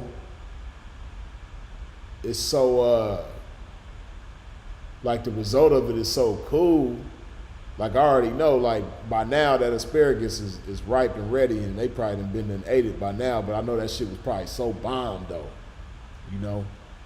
And you know, for her, she's gonna appreciate it that much more because she took the time to grow that shit and get out there and manicure that shit and fertilize it and water it and, you know, do all the shit that's necessary to do in order for that shit to come out right, man. You know, but I say all that to say that's just an example of a process that, you know, when you respect that process, the results of it are beautiful. And it's the same thing with this game, man. You know, to become sharp and seasoned in this game is a process. And you can't skip the process by getting all the answers from somebody else. You know? And even if that somebody else does give you all the answers, you still gonna bump your head. Because even if you got like answers to certain shit, you ain't gonna appreciate that game until it becomes relevant in your life, and it's gonna become relevant in your life probably in a fucked up way sometimes. You dig? And you gonna hear like, damn, Pippin told me about this. That's just like, for instance, right? When I was young, you know, my pops used to we used to sit at the kitchen table all night long, have conversations and shit, right? He'd have his, you know, he don't drink no more, but Pops every day used to get a big ass fifth of Cavassier and down that whole, throughout the day, like or throughout the night, because he worked during the day. But throughout the night, man, Pops would down a whole fifth of Cavassier by itself. But, you know, we'll sit up late night chopping it up, and he's sipping his Cavassier and shit. And he used to tell me about when he was in jail, because he never did no time, fortunately, as an adult. But when Pops was a teenager, he was a car thief. He was a cold car thief, right? He was in the papers and shit when he was like 14, you know, high-speed chases with the police, all type of shit, right? So Pops, you know, he did a lot of his adolescent years in juvenile hall, right? So at this time, I had never even been in handcuffs. I was real young, you know what I mean? I didn't know nothing about none of that shit. But he used to always tell me, man, like, you don't want to go to jail, man. You know, that shit ain't cool.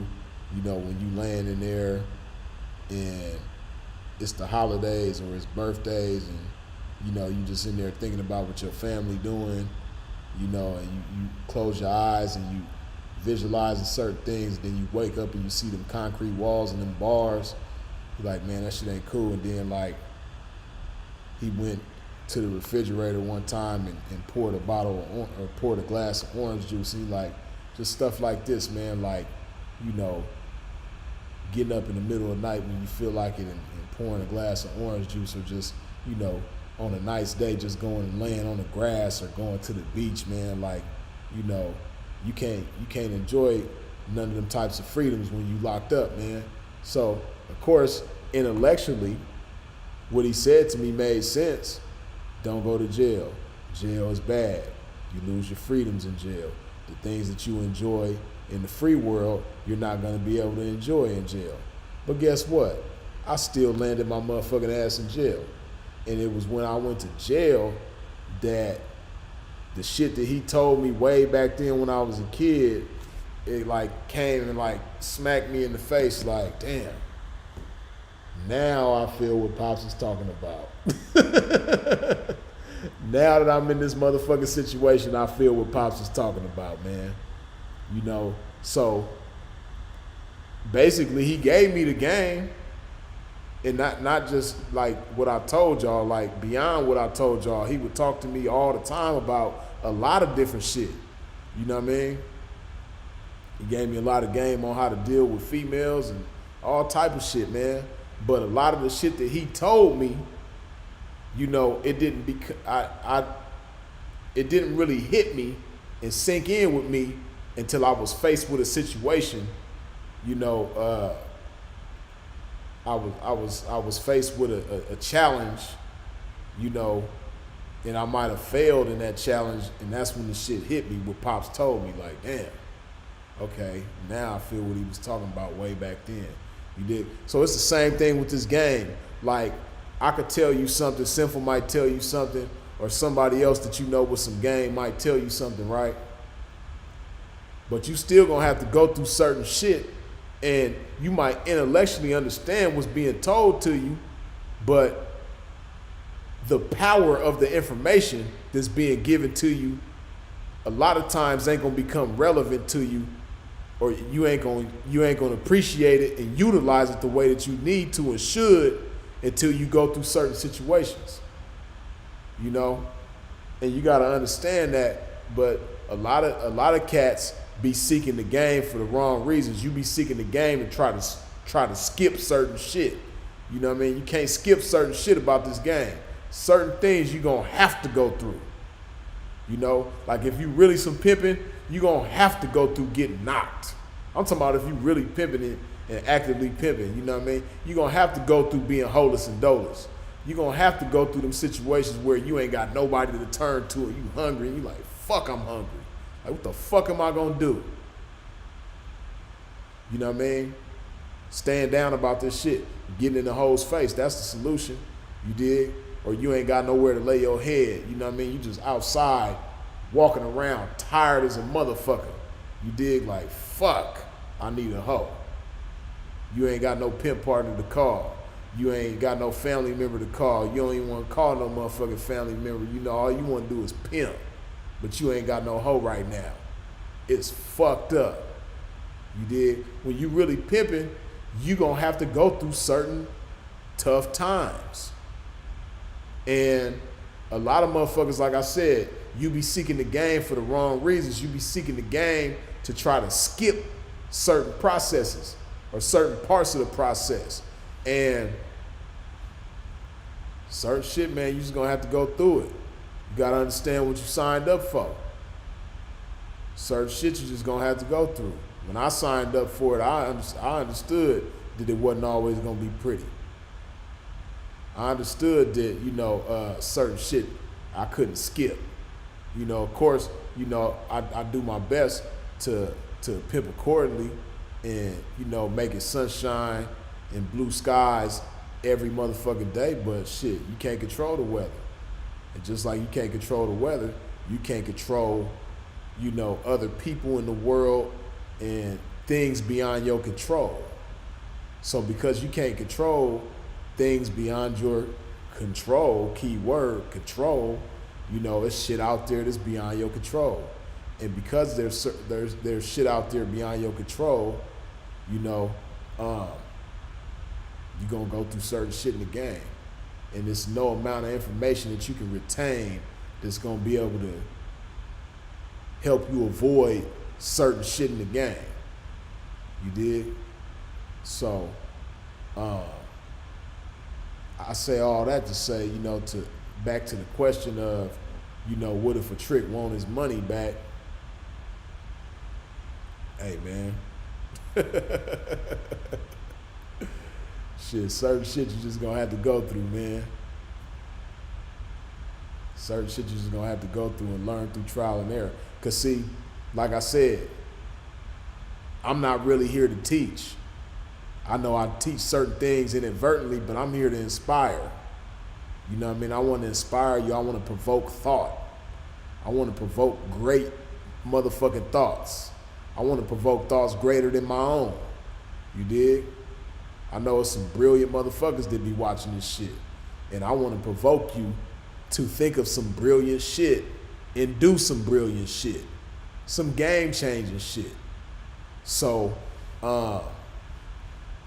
yeah, I know if I, you know, really, when it comes to certain things, I'll be serving you a motherfucking injustice to try to tell you certain shit. You know, because it's going to block your creative mind. It's going to pump the brakes. It's going to put the emergency brake on your creative thinking. You know? Whereas if I step out the motherfucking way and let you learn and do your thing, man, you know, you gonna think of some great shit. You know, let me pop this pimpin' from the sideline and get you to thinking. You did. Like and see, that's the beautiful thing about reading too. You know, just to kind of like, you know, swerve in a different lane, and just a little bit, right? You know, when you step away from these devices and be left to your own devices sometimes, right? That's when your best thoughts come. But even like reading too, you dig? Like it'd be certain shit that I read and I'll be like, damn. Like not like I'll think of some cold shit. You know, I want to give examples, but certain shit I don't want to share because it's just between me, myself, and I. But let's just say I really feel Malcolm when Malcolm X was saying, you know, for those of y'all who read his autobiography, he was saying that, you know, if it's one thing that he wishes he could have did more, or one regret or something to that effect. Like basically he, in so many words, he said that if he could go back in life, he would have read more. You know, that's the one thing Malcolm, like, he just became a ferocious reader. You know, and that's one of the things. I mean, he was blessed. He was gonna be brilliant regardless, but you know, that reading is one thing that made him, you know, live up to his potential. And when I read certain shit and, you know, get certain information, like I said, just like how I was saying, you know, my objective with you is not necessarily to teach you, but inspire you. You know, sometimes when you read, it has the same effect. You know, of course, when you read, you're retaining information, but depending on how the information is presented and what type of information it is, you might be inspired to do some cold shit or have some cold ass motherfucking thoughts, like some game changing ass shit. You dig? The motherfuckers who created Instagram, the motherfuckers who created Twitter, the motherfuckers who created YouTube and all these motherfuckers, all of them was readers. All of them are readers. All of them are ferocious readers. They read all the motherfucking time. And they probably was reading some shit that made them think, damn, you know what? Let me create this. It was probably over a motherfucking book that certain ideas hit their mind. You dig? So, because granted, on YouTube or just the internet period, you could soak up a whole lot of game. You can retain a whole lot of game. But in the midst of soaking up game on the internet, it's a lot of distractions. It's a lot of distractions. That's just like, that's why I started getting like physical books again. You know what I mean? Like this book right here. I got this book on my phone. I'll show you. Hold on. Show y'all I ain't bullshitting. I'll show y'all my library on my Kindle right now.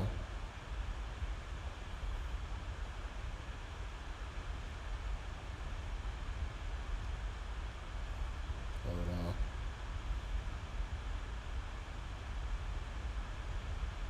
And I'm gonna tell you why I don't necessarily like reading books. See there?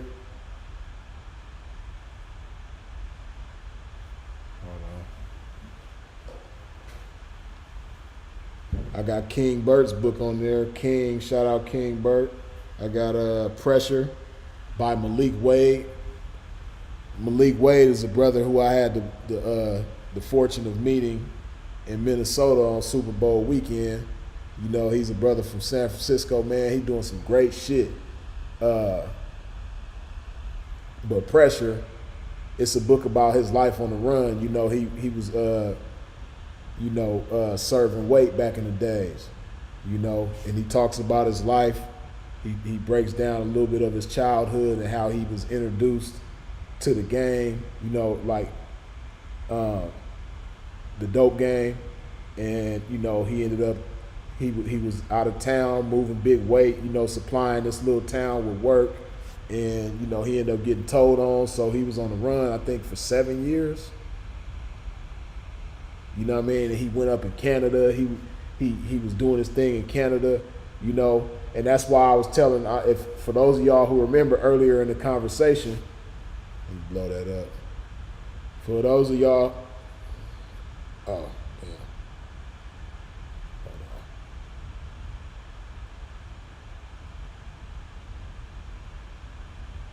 Cover.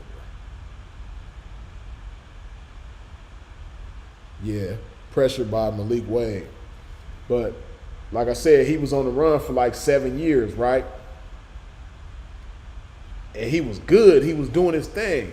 And see, this is what I mean, because earlier, for those of y'all who was in the live stream earlier, right?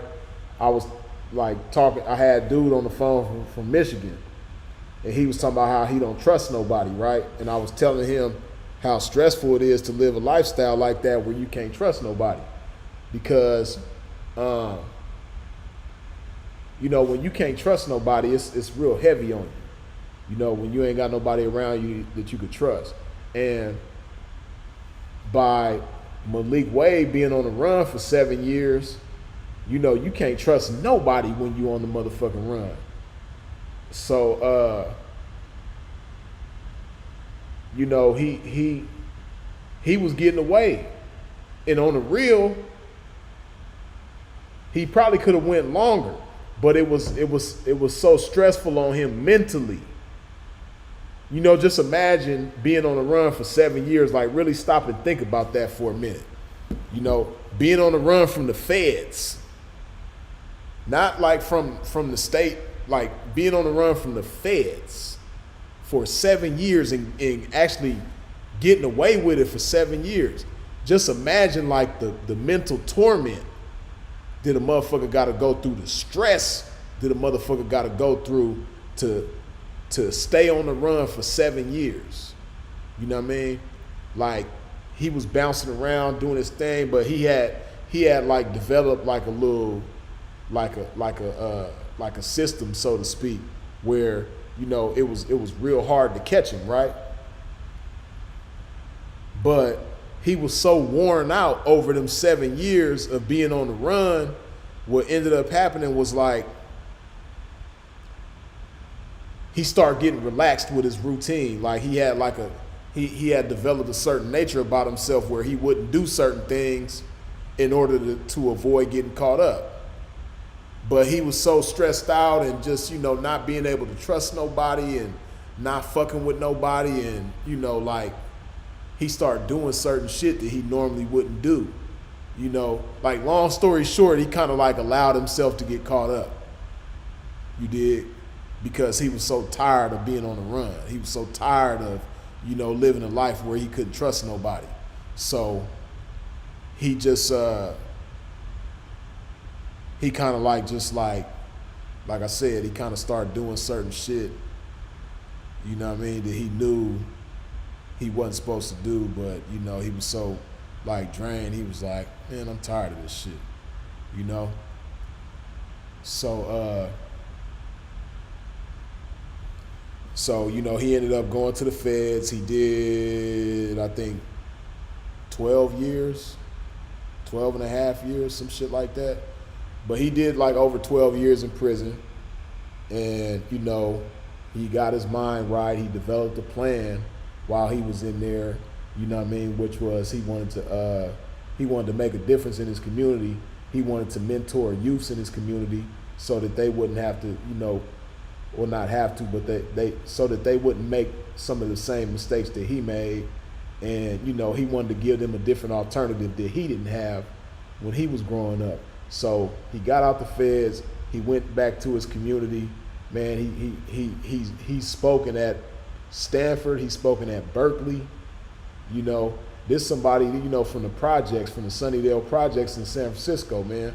You know, he has I don't want to misquote it. It's like an outreach program that he has, but basically it's a program that he has for kids, and he's probably taking more kids at this point. But last I knew, he had took like 12 kids from the ghetto to Africa. You know what I mean? Like, that's some dope ass shit to me. You know, to go from selling dope to being on the run for 7 years, doing 12 years in the motherfucking feds, and then getting out and creating an alternative for children and taking them to Africa. Like, man, that's some dope ass shit. So he talks about all of that in this book, Pressure, From FBI Fugitive to Freedom. That's the full title of the book. Malik Wade, Malik Wade. His book is dope as fuck. He also got an interview with Big Herc on Locked Up. I said Locked Up. On Big Herc's channel. I'm having a damn brain fart right now. But fuck is the name of Big Herc's channel? Prison. Oh man. I ain't had no motherfucking sleep. Maybe that's what's wrong with me. But anyway, go read Malik's book and look up his interview. Just type in on YouTube Malik Wade Big Herc and you'll see his interview. But so I got that book on here. I got Malcolm's book, The Autobiography of Malcolm X. You know what I mean?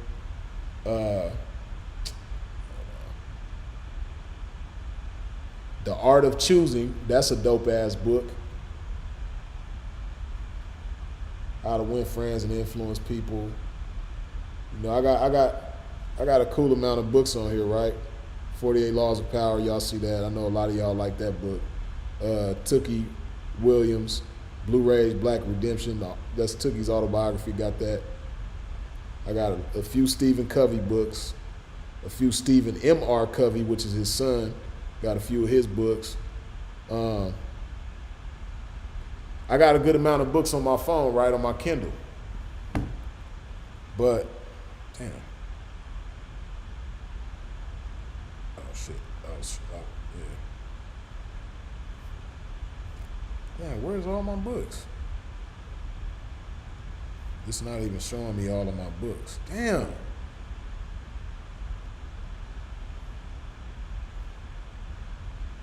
I'm trying to. Okay, oh. It's this stupid ass fucking screen protector that I got on here. Oh, I'm tripping. I got the audio book of This Leaders Eat Last. But anyway, my point is, it's cool to have books on your phone and read on your phone, right? But you can still be easily distracted because while you're looking at your phone reading a book, you might get a notification from Instagram or Facebook, and that'll take you away from your book. Or you might get a text message, and that'll take you away from your book. You know what I mean? Because, like, if you get a notification from Instagram or something while you're reading on your phone, all you got to do is just scroll down and click on the motherfucking notification, and that's going to take you into a whole, rabbit hole on motherfucking Instagram, and before you know it, you done forgot all about your book. As opposed to if you have a physical book and you got your nose in this motherfucker, this motherfucker ain't gonna have no notifications pop up on it. This motherfucker ain't gonna ring. This motherfucker ain't gonna vibrate. This motherfucker is not gonna buzz. It ain't gonna play no music when somebody call you or none of that old shit. When you on this, you know what I mean? You got your undivided attention on this motherfucker. You dig? As opposed to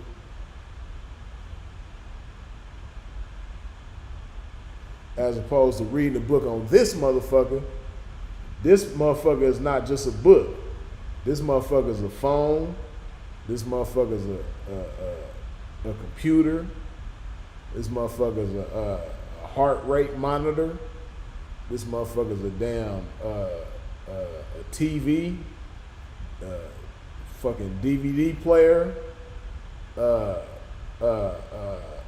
Man, this motherfucker do too much shit. It's a camera, a video camera. Like, this motherfucker do too much shit. Like, I remember, man, when I was a kid, like, all the shit that's inside this phone, it was a different device for all that shit. Like, watching movies. You know what I mean? You had to have a VHS player or a DVD player and a TV. All of that shit is on this phone now. You know what I mean? You had to have books. You know, back in the days, damn near every house that you went to, if you went to like a grandparent's house back in the days, man, they had bookshelves with lots of books on them. Now you go to motherfuckers' houses, they don't have motherfucking bookshelves because the bookshelf is right here. You know what I mean? Like, everything is in here. You know, we used to have disposable cameras and Polaroid cameras and shit. You know what I mean? Where you would take a picture and then the motherfucker would have to get printed out. If it was a Polaroid, it'll print out immediately. If it was a disposable camera, you had to take that motherfucker to a Thrifty. You know, it wasn't even Rite Aid back then, it was Thrifty.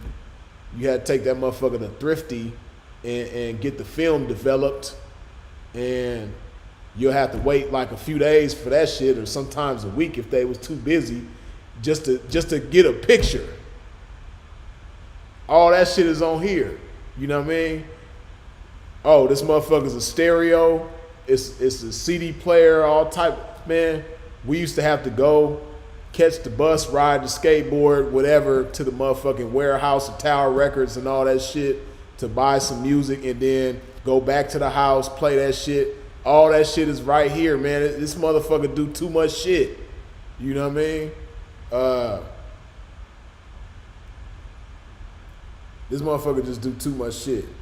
So I say all of that to say it's easy to get distracted by this motherfucker. You know? So, like me, trust me, I got a lot of phones on this. I mean, I got a lot of books on this motherfucker. And I still read, like, if I'm in a situation where I don't have a physical book around me, I'll read on the phone. Or like if I'm on the airplane or something, if I'm flying, I'll read on the phone. But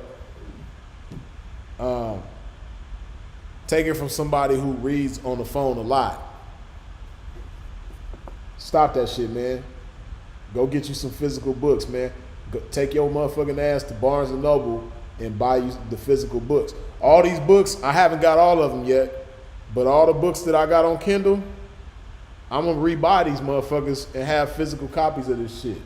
Cause like, I just don't like reading on the phone no more. I ain't feeling that shit, you know?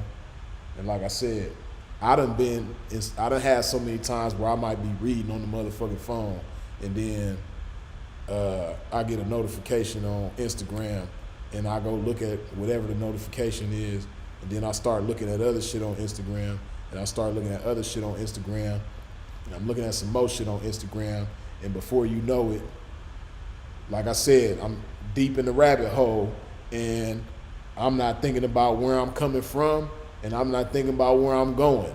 I'm just in the motherfucking rabbit hole called Instagram, and ain't thinking about coming or going.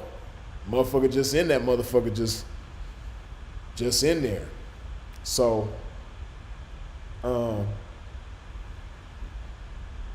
yeah, man, and same thing, like I was telling y'all earlier, you know,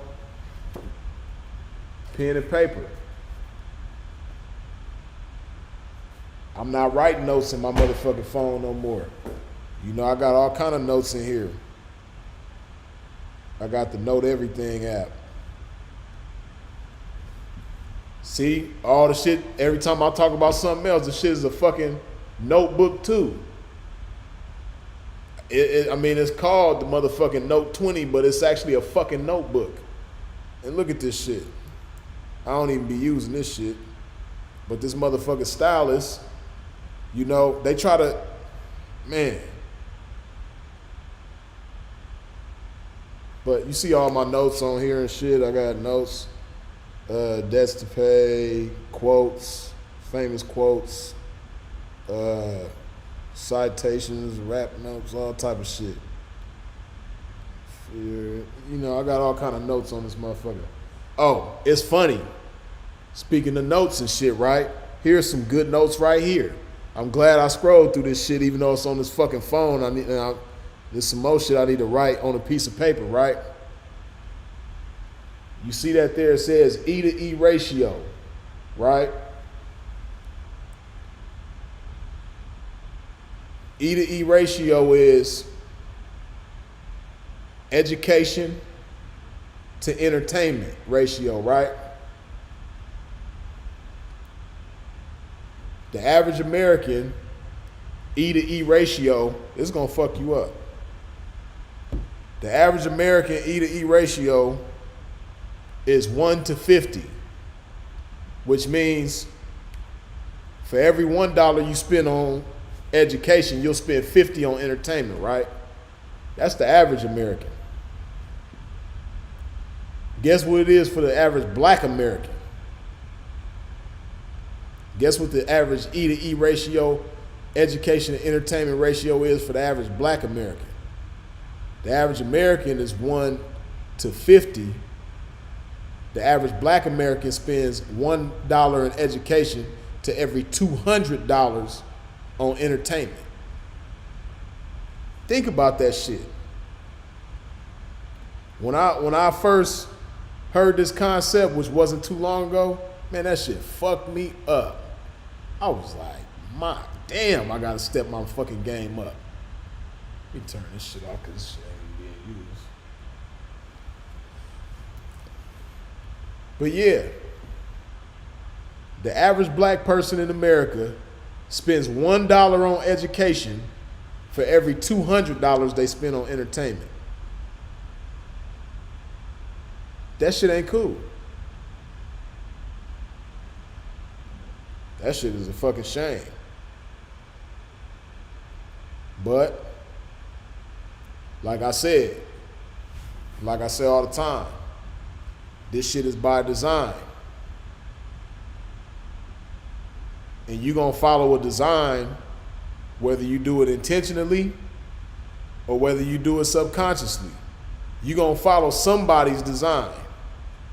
If you don't intentionally follow your own design, you gonna subconsciously follow somebody else's design.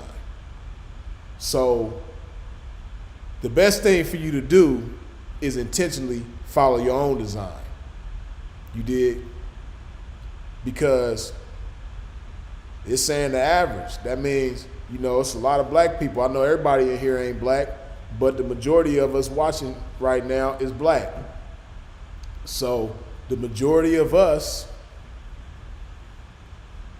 we only spend $1 on education versus every $200 for entertainment. That's terrible. 1 to 50 for the average American is terrible. And it's, you know, just talking about this shit, it makes me want to research what the E to E ratio is in different countries, because I know we got to be the worst.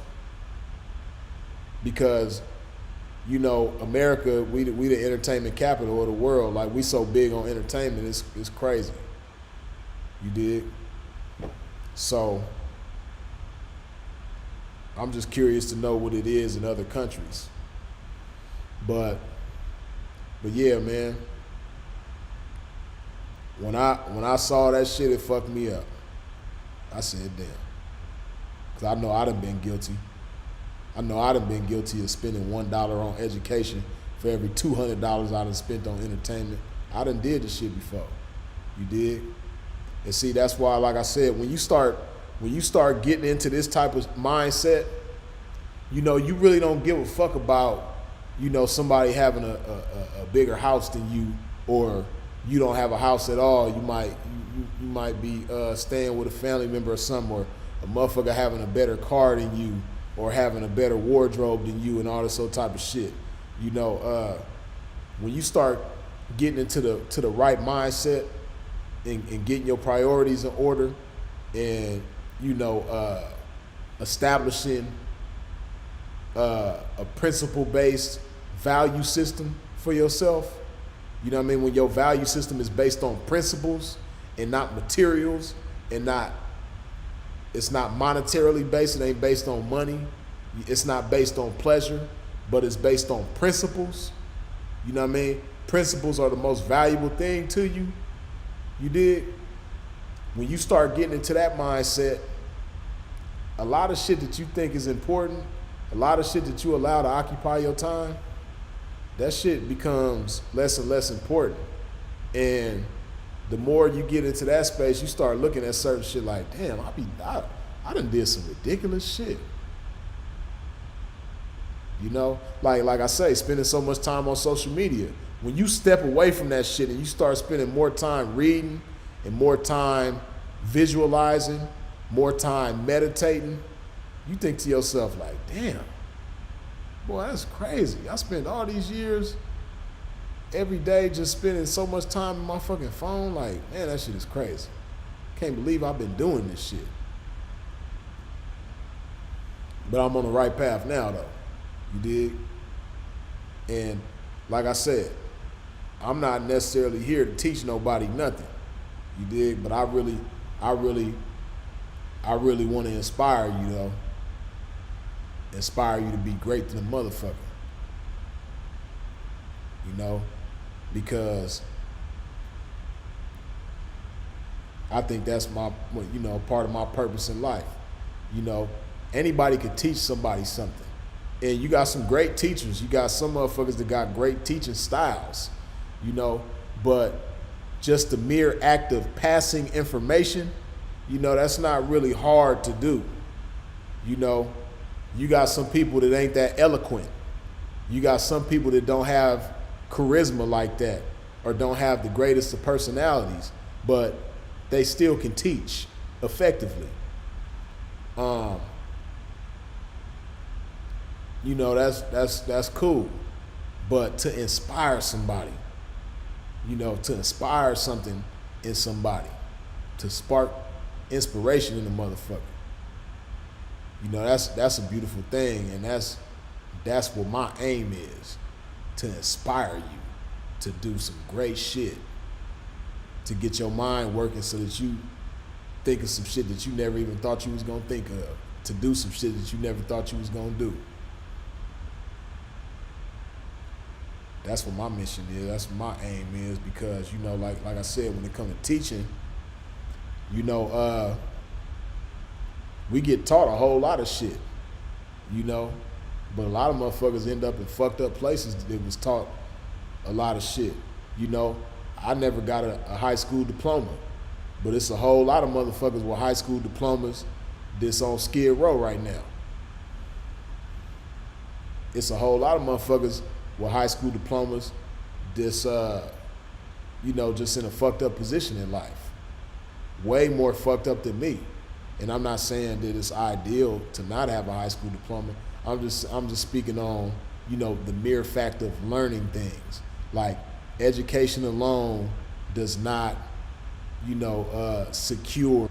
It's some motherfuckers that wasn't necessarily the best educated, but was inspired like a motherfucker and did some great shit. It's a lot of motherfuckers like that. You dig?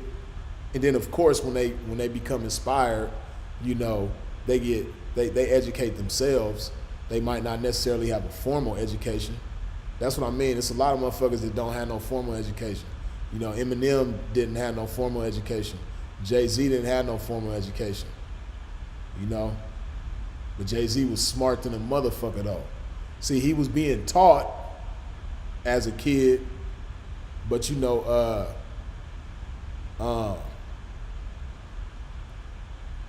of course, his mom was a great inspiration to him.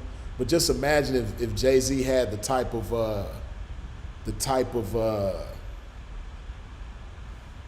layout, the type of opportunities and shit that other people like a Steve Jobs and a Bill Gates and them type of motherfuckers. Just imagine if Jay-Z had that type of shit in his life, you know, whatever background they had, if he had that shit, if he wasn't in Marcy Projects, you know what I mean? Just imagine, like, because he done did some cold shit at this point. But just imagine, you know, if he had been afforded certain things when he was growing up, to be inspired to do certain shit. He was inspired like a motherfucker, but, you know, he really made something out of absolutely nothing. Jay-Z made something out of nothing. You know, a lot of people don't know, like Jay-Z, the man been smart. When Jay-Z was in the 6th grade, he was reading at a 12th grade level. But he didn't graduate high school though. You know? So obviously he didn't graduate high school because he was stupid. I didn't not graduate high school because I was stupid. You know, I was real smart too as a kid. Damn. But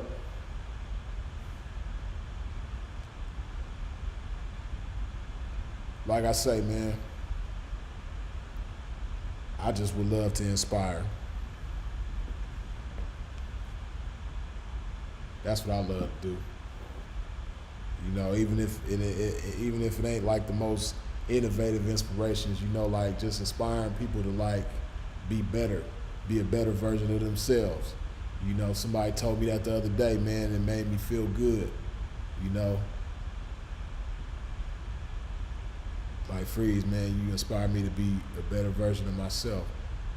You know, like they don't really understand, you know, what that does for me. And it's a beautiful thing, man. For real, for real.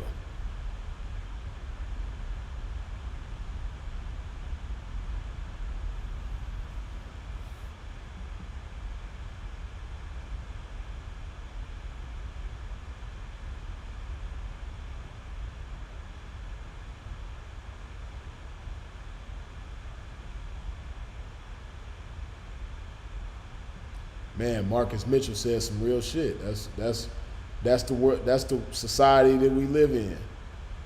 They encourage society to leave the realities of the real world and be virtual. Right. Because that's really what social media is for a lot of people. I mean, don't get me wrong, like there's a lot of great uses of the internet, these phones, social media, like it can be put to great uses, but you know, a lot of people use it to escape. Just like they use drugs to escape. Just like they use alcohol to escape. You know? Some people use sex to escape, you know, and to the people that use sex to escape, you know, keep on escaping, you know what I mean? Escape all the way with the bitch, you know, escape all, you know, exhaust all of your funds in the midst of escaping your reality, man, with that bitch, you know? But, yeah, a lot of people is trying to escape reality, man, and don't want to face the facts. But like I say, that's the world we live in. That's the society that we live in.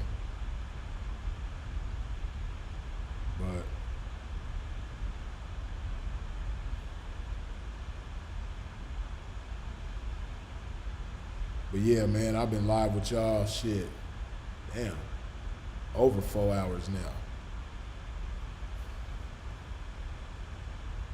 But I appreciate y'all, as always, for tuning in. You know what I mean? If you didn't wipe your feet off at the door when you came up in here, please do so now. That's hit the like button. For those of y'all that have not, please do so at this time or before you go. And for those of y'all who put some love in your motherfucking body, man, big ups to you. You did. Oh shit. Oh damn. The fuck was that? Oh, I'm tripping. But yeah, man. I appreciate all of y'all for tuning in. I appreciate you for wiping your feet off at the door. I appreciate you for all of your comments, all of your shares, all of your input, the phone calls, the people that called and asked good questions and gave good feedback and chopped up this good game with the ism. You know what I mean? I appreciate y'all's support. I appreciate the super chats. I appreciate your support in every which way that you come with it, man. And y'all already know, man, we're going to do this shit again much sooner than later. But yeah. Y'all be easy. If you're out and about in traffic moving around, please do so in a safe fashion. You dig? Freeze is it.